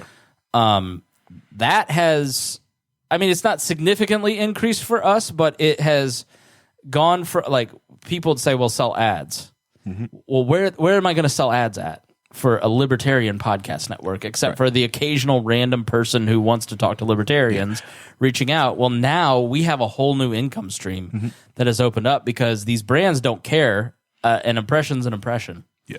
And so if you have an audience like Crowder, you can make tens of millions of dollars just on transactional ads for a company like the Daily Wire. So it's not like, so he basically was negotiating with the Daily Wire and wanted like $50 million over 4 years or something. And people are like, oh, that's a crazy amount of money. But if you knew, like I know the amount of money that can flow through a company like the Daily Wire because of the size of somebody's audience like Crowder, it's not really a crazy amount of money. It's just a brand new amount of money in a brand new space. But like if you're a radio talk show host, that's not a crazy amount of money at all. Rush Limbaugh was bringing in hundreds of millions of dollars per contract. Now, that's not saying the Daily Wire contract was good. Like I'm saying, like if even if Spangle was offered that $50 million contract, I don't think you would take it either. Why? The idea that like everything you would have to what was it about that contract that he found objectionable? All right, so one thing that he did find objectionable to, which some people say like that's fair, but it's not, is that if the Daily Wire they own what you've made in perpetuity. Oh yeah, if they paid for that, but because they're like, well, we paid for you to set this thing up, we paid for all this. It's like, yeah, but no, if I leave here, I'm leaving with. Okay, so there's different ways to do this, right? So if you pay the production costs, you own the content. Yeah. If I pay the production costs, I own the content. But the amount of responsibility that you have, if you are like, I'm the one that has to buy all the crap in this room. I'm the one that has to maintain it. And then when it breaks, I mean, I have a budget of a few $1,000s a year for different services online and equipment. And it'd be great if somebody could just say, here's a check to run all that, and we'll hire a graphic designer to come in and do your logos, and we'll have this person, that person. So, but you don't own your content. And so when you leave, you don't get to take those shows with you. And let me tell you, the back catalog of this podcast, the 700 podcasts that are out there, that's a significant amount of ad revenue that gets driven because of those old pre-rolls, because people do go back and listen to our old catalog. So, it's a huge asset that you'd be giving up if just for the momentary trade-off of money. Yeah, and it's massive. It's like, but they paid for the content. Yeah, I think more of the issue is perpetuity. I can see 10, like if it has to have a limit. They're like, well, 10 years after I leave the network, you can have it, or 5 years. Right. The 5 years after I leave the network, you own my back catalog. But after those 5 years, the back catalog becomes mine again. It's the same way if like Taylor Swift or any artist, music artist, it's like, all right, yeah, you were at our record label and you use all this, but you don't own your songs. She left the record label, and wasn't it she lost access to her back catalog, had to Remaster, redo everything. Re-record it so she could then use those records because Correct. she lost permission. Yeah. So and it was like that's purpose is like no. If you put it in music terms, it makes more sense than like no, I refuse to sign that crap. Yeah. That's yeah. Ryan Hall just mentioned in the chat room. Yeah, Neil Young. Yes, Neil Young. Yeah, not owning the crap like you have done in the place. So like, yeah, that's what I'm saying. Like you wouldn't have signed that. You would have been like, oh my god, look at all this money. But like, wait a minute, you own my back catalog? No, the idea I think, and the other idea of, and also the docking of the fees. Like so, like every time, like okay, you get demonetized from YouTube, so like that, you came to the ad reads, right? They docked about 25%. If they can't replace it in 90 days, but Crowder's constantly getting banned. Yeah, it's the same way. Like if like right now, like you would have just got dinged 25% of the income that you would have made from so part of the contract, right, was that if he got banned or demonetized from these services, then they'd take a rep. But that is perfectly reasonable. Like we don't make any money. We make 11 cents a month on YouTube revenue. Yeah, okay? Literally. So it's no revenue generator, but at the day job, we make a good amount of revenue from YouTube. I took the Twitch money last year and I bought us a mini fridge. Nice. How much was it? It was $50. Right. So, but if there's, but if there's, like if we lost monetization on the work account, that'd be a significant hit to our revenue. Yeah. And then if you're Crowder and you're bringing in, let's say, $20 million a month on ad revenue, okay. All right. Let's say probably a more realistic figure, $500,000 to $1 million in ad revenue, which is probably what Crowder just for YouTube, and it may be a lot more. Yeah. If I'm paying you because I'm taking in that money. I can't guarantee you more money because where am I going to take the money from, right? Yeah. Like I've already signed contracts with all these other hosts, and I've got employees that have essential functions. Like if you say something and lose a revenue stream, that's on you, bro. Yeah. Because of that loss of revenue, so like that. I think it's like, and that's why he started the Mug Club, the Mug Clubbers, right? So he's doing all that money for like that member rate like that. And I think the idea that like will the Mug Clubber get access to the daily all by content, and then since it's also like it'd be the same thing if I was trying to go to low key and come to the Wheel Libertarians network with low key, and I've got key members, right? I've got key members who pay me $5 a month. They're like, well, we'll just wrap it into the big the WAL Patreon. And it's just like, okay, but the key members are my members. Right. Do I share that $5 with Brian Nichols and the Nickelback bunch? I don't know if Brian Nichols calls his fans Nickelback. The deal here, the way that we've structured is I keep the Patreon money, I pay all the bills, and then whatever's left I get to keep because I put the most time into this. And then if you start a podcast, you start a Patreon, you keep all that money. See how he treats us, makes us keep our money from our Patreon? I don't charge Harry to be on the network. There is a certain amount of money that it costs me to have a show on the network. Other networks charge, though. They say, listen, your show costs me, which is about what it costs me, is somewhere between $50 and $100 a month to have your show on the network. Yeah. And every show I add adds money. So that's... So we saying is you hate the 4-hour shifts. You're fucking killing me on the bandwidth bill, but it's okay. We're doing okay. But our deal is like, I'm not going to mix money with friends. I get to keep this. I get to make a little bit of money off of the asset that I've built, but I want you to be incentivized to make money too. So like when Brian sells an ad or has a code for Thrive Market or has a Patreon, like that's all his. He's built the crowd. He should keep the money that comes with it. Right. Yeah, that's sometimes when people try to give low-key money, I've either returned it to make them understand, like, hey, I need to make sure you fully understand you're giving me the money, not the network, not Spangle. It's going just to me. So when you're doing that like that. So most of the time when I do get money, I've been using it just for things I need to like either broadcast better. That's the only thing I've ever used the money for. I think I bought Vincent that microphone and and he needs another headset. Yeah. But it's maybe like that's where a lot of it and a humidifier. Right. That's basically what I use a lot of the Patreon money for. Right. Like so, but the other thing with the contract that was also bad that you wouldn't even sign either is the idea that they own his social media presence. Oh no way. See, you would have just went red line. No. You don't own my content, and you don't own my channels. Yeah, they want that. Absolutely not. They got that. Because the biggest asset that We Are Libertarians has is the Chris Spangle Show RSS feed. Oh, if you sign with and if you sign with Daily Wire, you lose your biggest asset. That's theirs. Your next biggest asset is your social media presence, because if you will lock me out of my own accounts and I have to start over. It's fine. That's insane. It's fine. When you leave the Daily Wire, you'll be famous. Right. No. Allegedly. Hopefully. I'm on Crowder's side now. Yeah. Because he is doing them a favor by bringing new audience. Yeah. It's not the other way around. Like, Crowder existed before the Daily Wire. The Daily Wire can exist partly because of David Crowder. That's the Christian musician. Steven Crowder's building of the not the alt-right, but the new rights. Like, that's crazy to me. Like, it's amazing. Yeah. It's a terrible contract. Like, that's like Steven Crowder, black musicians in the 50s contract. Yeah, Crowder. Yes, it was. Yes, basically, yes, it was. Yeah, Crowder will be on Tim Pool's podcast at 8 p.m. On Monday. So he basically called it a slave contract and called them out, and then Jeremy Boring, the CEO of the Daily Wire, did what?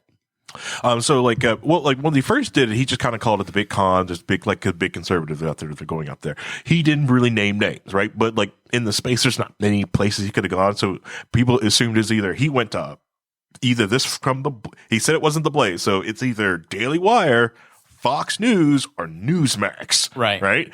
And then a lot of people go like, wait a minute, because they were looking at the contract. There's no way this is a Newsmax, because people from Newsmax are going like, that's not one of our contracts. There's no way they had that much money, right? Yeah, Daily Wire has that's what, and so it finally was just like this. Everyone was just speculating this is the Daily Wire. So Jeremy Boring got out in front, and unfortunately, like, also released payment numbers too. Like, yep, this is our contract. This is our standard contract, and was basically trying to go on air and basically painted themselves in a great light. This is basically our initial contract. He's supposed to take his lawyer to go redline it and go through negotiations. But yeah, and Crowder has lawyers. He can do that. He's probably has done that. We don't know we don't know, but we also know in the initial contracting phase that he's looked at that and tossed it back at him. It's like, I don't know what that is. Give me a real offer. I don't want your boilerplate crap. And there's like, no, we always do this. It's standard boilerplate to them, because Daily Wire is a machine that prints money. Where do they get their money from? So the Daily Wire is not some tiny little Chris Spangle X person sitting in their house trying to build a network. This is Jeremy Boring and the Daily Wire, Ben Shapiro. They got a billionaire backing with fracking money. They've got money. That's why everything looks nice. Everything's popping. They also got connections with it, because if you've got a billionaire backing you, you've also have networking abilities. Billionaires talk to other billionaires, just like the rest of you guys talk to each other because you're around the same economic age, so you talk. You have to have a sugar daddy if you're building something like this, right? And you actually talk to other sugar daddies. So like how does Daily Wire be able to put ads on Facebook? Because they talk to other billionaires who do stuff on Facebook, so they help you get your foot in the door. Yeah, the difference. So in media, for instance, like when National Review was started, William F. Buckley started a nonprofit, made it tax deductible, found a bunch of rich people to donate money, and that's how he started it. Mm-hmm. And they always lost money if it hadn't been for the foundation. Like Reason has a foundation, because it's the same thing. You cannot survive on advertising alone, and so your options are start a media company, and it becomes a one-man band based on advertising, like Leo Laporte and Twit, This Week in Tech, that survives on advertising, which is now struggling because he doesn't do the tracking data, which all advertisers now want in podcasting. And now he has to do memberships, and he has to get listener support, which he never had to do. But he never scaled into being a CNET, because then, Barstool's a different example. So like Barstool scaled, bootstrapped itself one at a time, did it with the front-facing camera, got some advertisers, got some few content creators, and then sold their product to sugar daddies, which now are owned by hedge funds, which is a double-edged sword because look at the Indy Star. There's like 5 people that work there. The content sucks. Nobody reads the newspaper because they don't have enough staff because the hedge fund's trying to bleed it dry to return to shareholders. Correct, yeah. But when you're on the upswing and you're barstool and you're culturally relevant and you're hot, it's gangbusters. And so they'll give you whatever they want. But then as soon as the script flips and you're no longer hot and you're luster, barstool in 10 years, 20 years maybe, they'll just be liquidating, trying to squeeze money out of it. Selling at Right. like access that they have. It's just how it works. Yeah. And so Daily Wire is hot, and so that's why you see the content choices that they make is it sounds like they've got somebody that they've got to pay. Yeah. They can't choose the ideological. They got to pay salary, and they got to pay investors. Correct. And they're also one of the bigger thing is the players in the Liberty-esque space. Republican. Republican. They're not Liberty. Don't You're you right. put Liberty on they're that. the Republican-esque space. Like Tim Pool, right?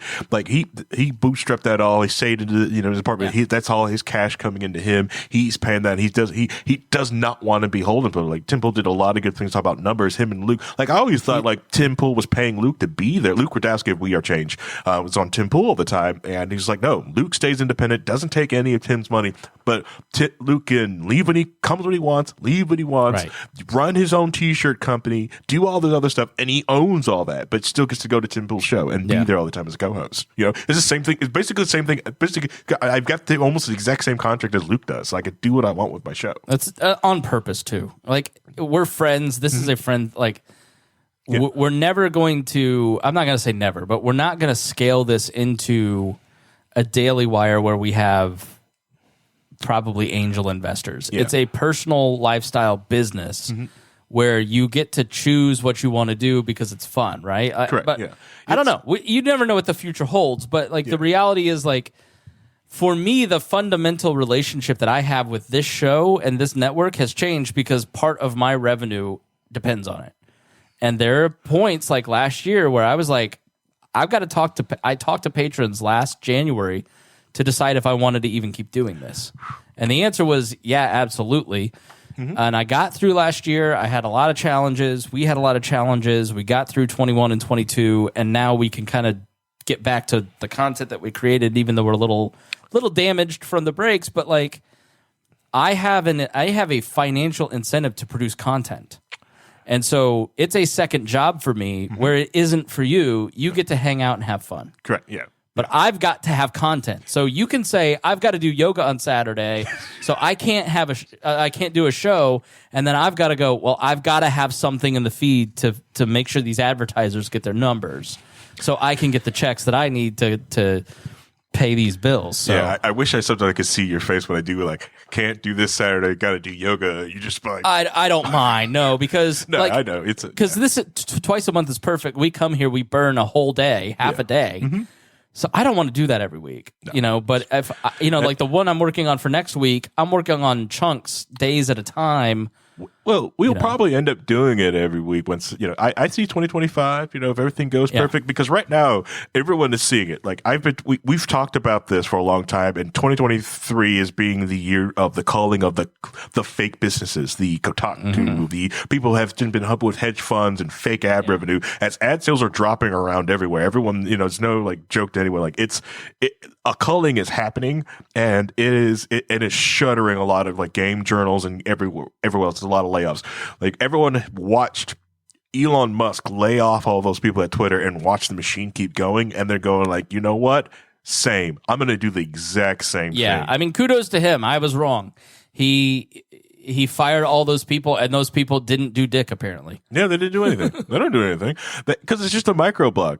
So what you need, a few infrastructure engineers and some engineers to work on code. Yeah. What else you do? And an IT support staff. That's what needs to get that thing up and going. Everything else is just fluff. Yeah. You don't need like 15, like you don't need a 20-person HR department. You can outsource a lot of that stuff.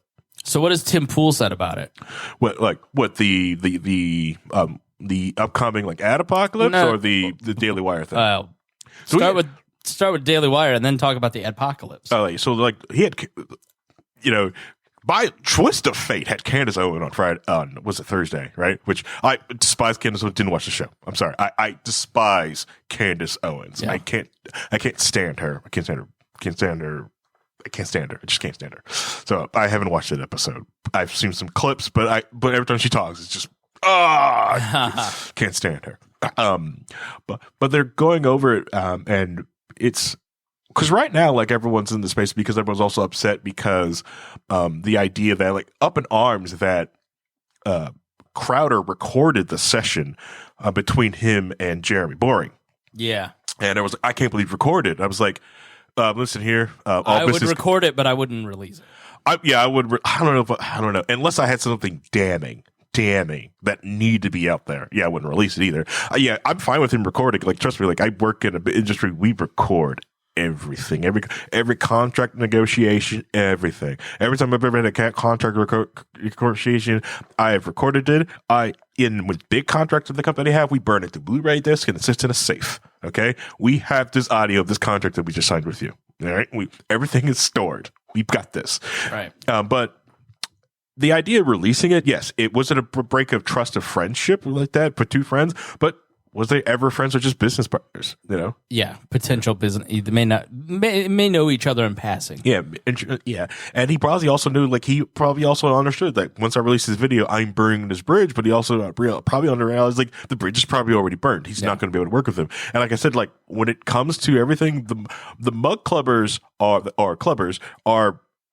they are a group. They are strong. They will sit together. He can get people to go into physical spaces, sell out crowds in BFE towns. So he can get people to transfer from the online space to in real life. So I'm sure he's got what he needs. I think the one thing that Crowder needs is IT people. Hit me up, Crowder, if you need somebody.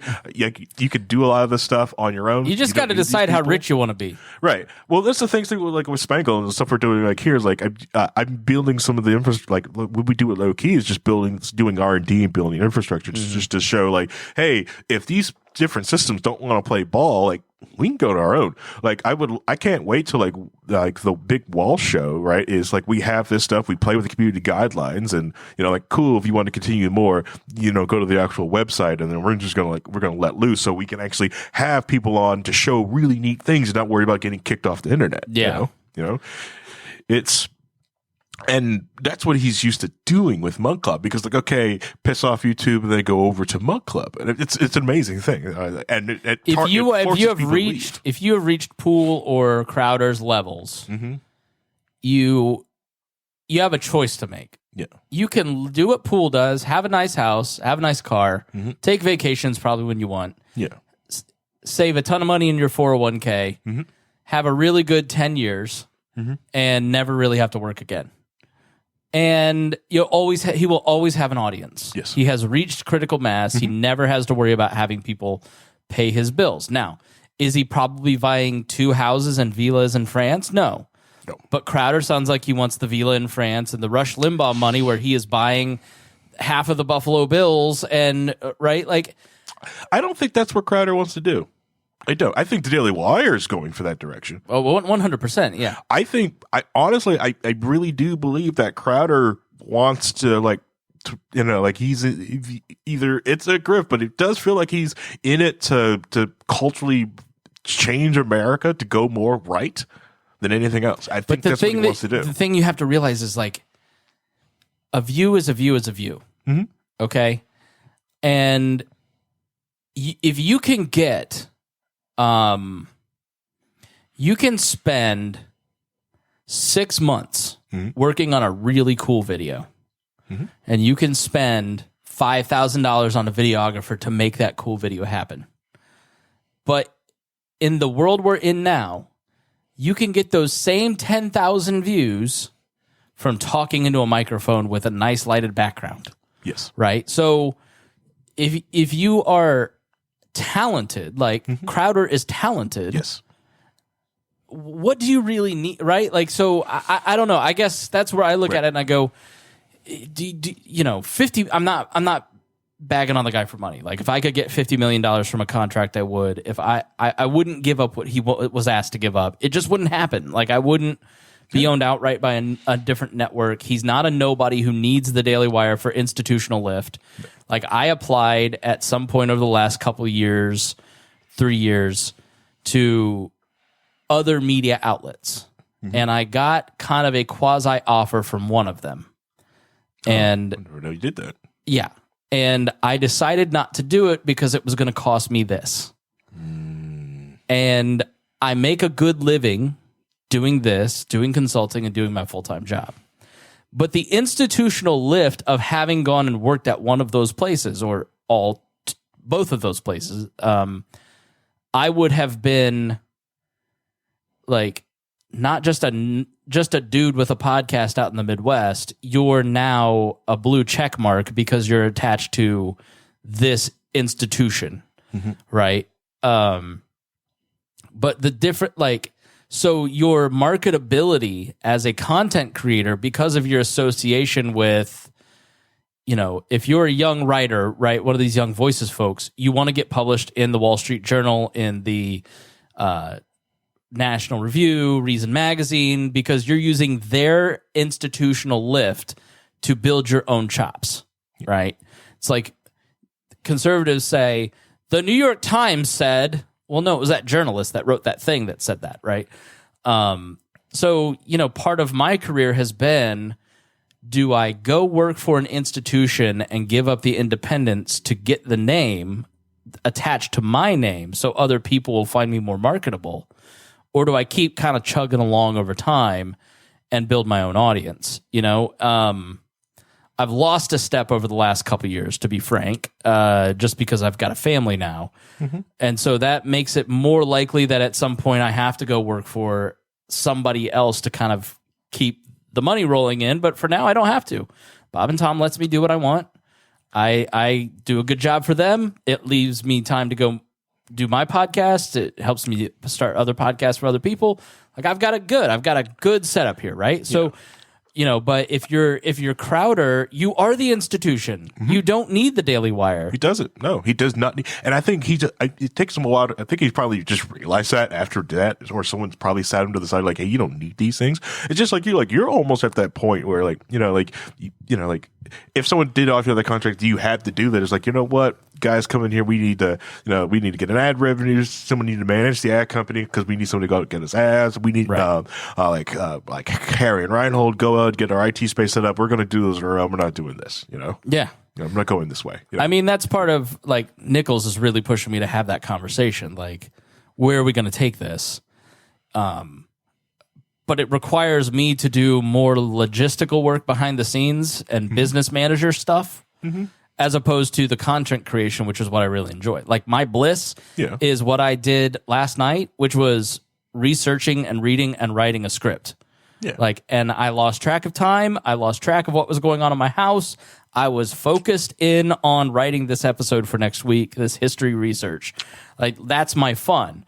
But you have a choice. Like, you can do that, or you can do working with the sponsor to make sure that the copyrights are point and make sure that you're paid and that he's paid, right? So, like, the challenge if you're a small creator is, like, the balance between business stuff and the content creation that you love. Yeah. And I really do feel now that we've got the studio, I know we're talking like numbers stuff in front of people, but I think now that we've got the studio and this ad apocalypse is going to go through and get rid of the fake stuff, right? And then next year, 2024, getting close to the election season, the real, like people are going to check people who actually have a real crowd. We're bringing real people in. And I feel like we could probably get a little bit more here, and that will allow you to think about putting more into this. Yeah. And the idea of hiring that business manager, so you don't work for that business manager. That business manager works for you. I'll be mostly debt-free by the end of the year. Yeah. And that will be a huge blessing and a lot of work. And that means that frees cash up to put it into other stuff. But you know what? When it comes to the adpocalypse, so basically what's happening now is all of these, there's been a rush to content for the last 5 or 6 years, especially post-pandemic. Yeah. And streaming services. Right. So like in the podcasting world, you see like all of these people who you're like, Jamie Lee Curtis is doing a podcast, because all of these major investors and hedge funds are putting money into buying people who can gather a crowd quickly. It's the same as the movie industry, right? Like, so the movie industry is showing you Top Gun 48 because they know that you're not going to go see Harry and the Devil Dance in the moonlight, right? Because you don't know what that's about, but you know Top Gun's going to be awesome. So, you know, all these actors, like Ben Affleck is starting his own studio, I think, with Matt Damon to like make movies. So you're just making movies for the love of making movies, and we don't care about making that much money. As long as everybody gets paid and we have enough to keep the business going and make the next movie cool, but we're not trying to make Marvel's Avengers 87. You know, and so because we are libertarians, and I've been very intentional about this, we've never lived off of ads. Ads are really nice when we get them. They can help fund, you know, other things, and they can be a nice payout for our hosts, but we have never depended on the ads. We have always depended on the audience that we bring. The audience that we bring has shrunk a little bit over the last year, and that is my fault. But it's still enough. We still have enough patrons to make sure that everything's paid, and we're now getting the content to a point where we know how to create a crowd. We know how to bring people to this podcast and stay interested in it.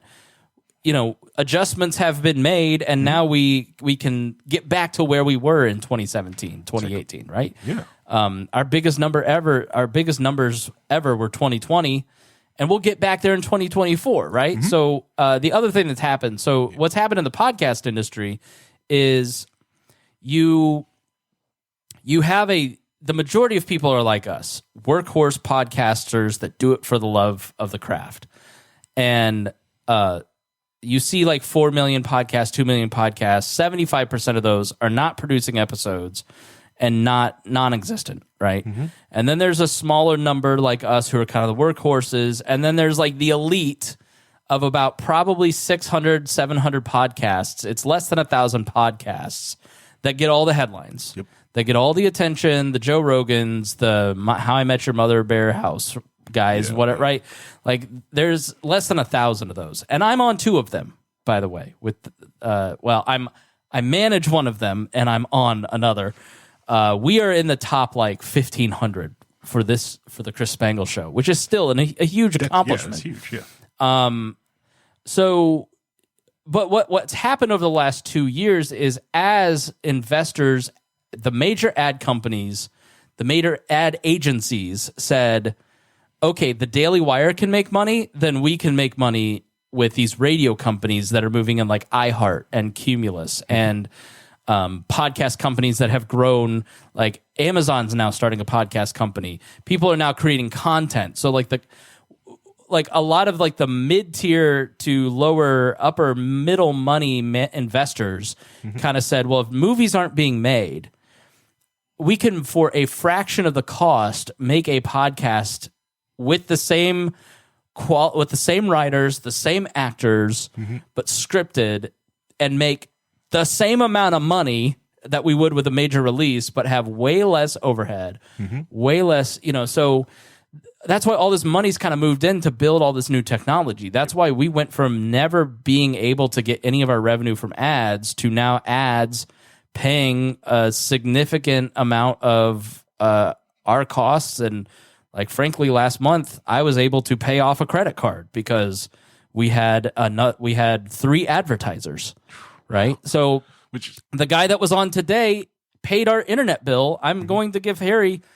cash for the next 3 months of internet because he was here. So, you know, because we have gathered a crowd and we have an audience, and, you know, we ran a test, and these people came to me, this major advertising company that advertises all over the place, and they ordered 1 episode of 3 of our shows.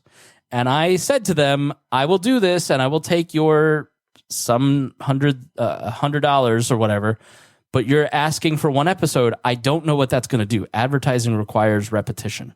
Yes. And this audience did so well with that tiny, tiny order that we secured a longer, bigger run this fall when that big ad agency wants to do it. So a mid-tier podcast. So I was told 2 years ago, oh, you've only got these tens of thousands of downloads for your network, there's no ad agency that's going to look at you. And you have to be in the hundreds of thousands a month. Well, now it's like they're going, well, if we get 35 of these that are in the right demo we want, then you're in the hundreds of thousands, right? So these ad companies have hired a bunch of staff. So there's all kinds of revenue coming into podcasting, but there's a bunch of companies that like people have pumped investor money into to try and be the Facebook of podcasting. Yeah. And they're all about to collapse. Correct. Yes. So, like there's a company here called Casted, and I'm not casting aspersions on them. There's a company called High Alpha that invests in homegrown companies. They've put a lot of money into this podcast host, and it's going to be sink or swim time for them. Are you offering a different enough product at a cheap enough price that enough people, when they go, you know what, I had this podcast, I did it for a year and a half, I've got 35 episodes, I've been paying this bill for $60 a month to keep this out there. Money's tight, I got to cancel it. Right. And when all those cancellations tumble in this year as we go through a recession, you're going to see podcast company after podcast company kind of dry up because we've ended the merger. So what happened over the last 2 years was mergers and acquisitions. Everybody started a company in 2017 and 2018 for podcasting, starting a host or a transcription service or a headliner that creates, some little gadget that you spend $5 a month. And then their goal was not to make profit. Their goal was to get bought out by other major companies or Amazon or whatever. Same with different shows, big shows like, I don't know who listens to Alexandra Cooper on Spotify, but she got a major contract. And so now these big companies are going, hey, we got to lay off 30,000 people. Lay off the podcast division. They only bring in 1/32 of the stupid thing, of the total budget. So let's just kill that division off. And so you're going to have all these companies that got bought out start shutting down, companies that are in the early stages of starting to shut down. You're going to have... So you're just going to, it's like basically social media 2008, 9. Yeah, 9. And you're going to end up with, in about 3 years, 5 or 6 companies that control podcasting. It's going to be Spotify. It's going to be Amazon. It's going to be Libsyn, which I think is owned by a major conglomerate. It's going to be, that's why I'm on Megaphone. That product's not going anywhere. Yes, right? Yeah. But like we were on Fireside, which I loved, but Fireside's not. I mean, they're not evolving, right? They're not stable, right? Yeah. So, but the danger of that is those 5 companies now control distribution and advertising and start implementing brand safety and start controlling what content you get. And so podcasting is like 10, 15 years behind where the social media craze was. And we will get to the point where when we're in the middle of doing a freaking gun episode, you'll just see your podcast episode disappear. It's happened to people like Pete Quinones, where their episodes just are gone off of Spotify. Yeah. But that's why Adam Curry, who invented podcasting, has started the Podcast Index and Podcasting 2.0 to like build an infrastructure that creates an insurance against that. Correct. Yeah. Like RSS feeding and doing like that from the site. That's why like putting in the email list, because you can get the RSS feed pure from that and from that. Or just as a fact, like I think before, like, just in case anyone decides to like, because it's going to probably happen this year or sometime like that. Someone's going to go like a blockchain-based podcast distribution. Don't do that. We actually have a great technology if you want a decentralized way to share podcasts or videos around. It's very complicated. It's not. It's what is it called? I just lost it. I'm having a brain fart right now. I know. Well, stay tuned, because the reality of this is that 4 years ago, there was no way that I could consider doing this full time. But now we're at the point where, as long as you live a life that is not. Can I afford to get you to go full time? We'll see. That may take 10 years, but it all depends on how many people join the Patreon and what kind of show we can build and how many funding mechanisms. It really just comes down to the crowd supporting us. Yeah. Like if you love content creators, if you listened this far, 2 hours into this stupid podcast, you're one of those people. Pitch in $5. Yeah. It's not a lot to you, but it cumulatively means a lot to us. So. It'd be like a month of lawyers going back and forth for temperature in the office for me to go full time. I will not say that. Well, look, when you do shows and you get more downloads, that means I get more revenue and you get more revenue, right? So like it's hear that low key? Key holders of low key. He actually likes us. He doesn't really hate us. No, I hear all the trash that you talk. That's my coffee maker, by the way. That's not your coffee maker. But that's really what it comes down to. It's like the more, like, even if you're not listening to this show anymore, just keep it on there and keep the downloads going. Basically, what has happened in the last year is every single podcast, except for Freaks, top tier Freaks, have seen a 25% shedding of all of their download numbers. Every podcast I manage, down 25%, 10 to 25%. Big ones, little ones. It's just because the major company that controls how podcast downloads are calculated changed one thing. And so everybody within about a month lost like 20%. So like I go back and look at episode numbers from like 2 years ago and I'm like, oh, okay. I have to remember the centralization companies have changed a couple things because the people like what's disturbed me is the amount of people that have dropped their Patreon over the last couple months. But we're going into a recession. I get it if you have to do that. But if you're listening out there, bump up your level, join, help us kind of keep growing and keep going, because that Patreon is the number one way that I judge, like, are people talking back to us? Are people interested in what we're doing? Are people, going to support us? How much time do I invest in this is based on Patreon. What the quality of the shows, all that kind of stuff. So yeah. And thanks to Mike O'Reilly for joining this month. We really appreciate it. So, all right, final thoughts. When you're going out there, just like a Spangle, like I try to explain it to him one night, like, and he would be annoyed at me, but he does, it's one of the things, like, I'm very proud, annoying him enough that he's finally adjusted. The hard road into something is probably the best road when starting something. It's not perfect, but perfect is the enemy of completion, of getting done. The idea of, just because this is the hard way to do something, it's going to teach you something. So when you go to something easy or simple, that is not robbed from you. So a lot of people who did go into a lot of these podcast platforms are used to the easy button. I hit upload, everything else is done, and stuff like that. Or if you work to a network, you're not used to it. You never have to do it. It robs you of that knowledge of having to sign that up. So you are controlled by it. It's exactly right. The difference between me and most other podcasters is that I did all this on myself, all myself. So now people are paying me hundreds of dollars an hour to do it for them. And some of the people that I talk to are like, not just my day job, but like, I mean, like people that you have heard of are like, all right, I need this skill. And so if you learn Adobe, anything in Adobe, just start doing it as a hobby. Or even Canva, creating graphics. Oh, yeah, Canva's huge. Start a podcast just to get good at talking and researching and studying. Like, that marketable skill can really work out well for you. Like Excel. If you're an Excel expert, like, you could put that in your resume. Like, I'm just an expert at Excel formulas. Most companies will probably hire you just to have you on retainer. Or here's like, this is our Excel expert right here.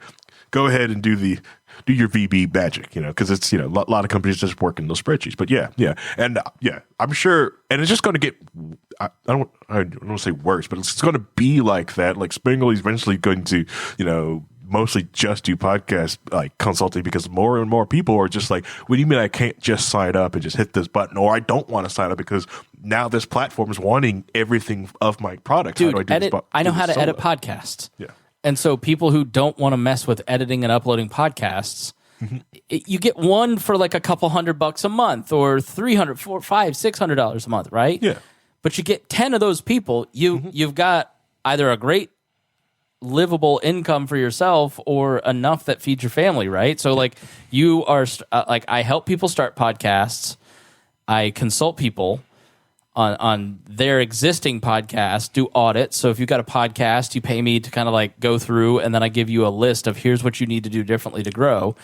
And then I edit podcasts, and I love editing podcasts because I learn from other people's shows, but it creates this great recurring revenue that you can make. And if you've got like 5 or 7 of those people, you're doing great. And so the next thing is creating a course.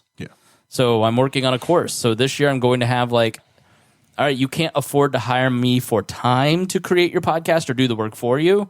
Like, here's how I do it. Like over at podcasting and platforms, if you go to the website, you can sign up. Like I'm talking about how I'm creating all this stuff, what I'm doing. If you enjoyed this and you're still listening to this, like that's what that monetized paywall show is. Or you can join 25 and up for the WAL Patreon to get those weekly episodes where I'm just going to start talking about my podcasting career and see what ideas it sparks for you. Yeah. But Harry's exactly right. Like starting a podcast as a hobby for fun with my friends led to a great revenue stream for me and a career. But I've dreamed about working at Bob and Tom since I was 8 years old. Yeah. And podcasting and building my own website gave me the skills to do that. Yeah. Yeah. And now, over time, I have independence. So, insurance would be it'd be a problem with insurance if I left my day job. But like, I could, if I got laid off there tomorrow, I could survive. Like, we'd be okay. Some of the it's going to get to like the weeds of small businesses. Some of the small businesses accounting information that you have, they have small business health insurance pools for people. For small single-person companies. So you probably will spend the same amount and get the exact same type of insurance because they pool you with all the single employee companies. But all your information go to like this one company though. But you get your insurance. I can show you stuff after this. But like the other thing, like with low-key, like I always wanted the information on like how do because Twitch made it so easy to and YouTube too made it so easy to stream. What if I just wanted to do it on my own? So that's what low-key did. We spin up a server, figure out how hard it was, how difficult it was, what do we need to do that? And then it's like, okay, what if we wanted to build the Netflix or something like that, put things with paywall? Yeah, we can figure out how to do that. Yeah, we did. We've got it. We've got it sitting here in the back burner, but we just wanted to know how to do it because if we ever do it, we'll probably do some with the easy button, but we want to make sure that we're not beholden to whoever we want with easy button and go like, what are you going to do? Leave? Boop. Yes, we own the domain. All that I've ever wanted for us and for myself is just freedom.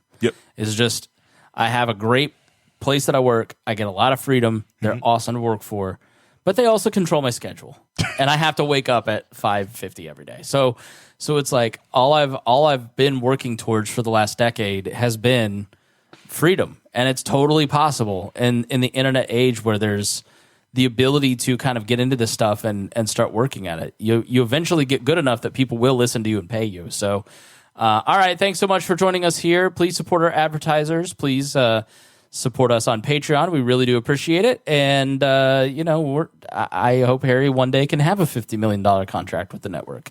Do it for Harry. Even if you don't like me, everybody likes Harry. So, all right, thanks so much. We appreciate it. My voice is officially done. Can you hear how weak my voice has gotten? Yeah. So we need to go. This podcast was produced and edited by Chris Spangle and Leaders and Legends LLC. If you're interested in starting a podcast or taking yours to the next level, please contact us at leadersandlegends.net.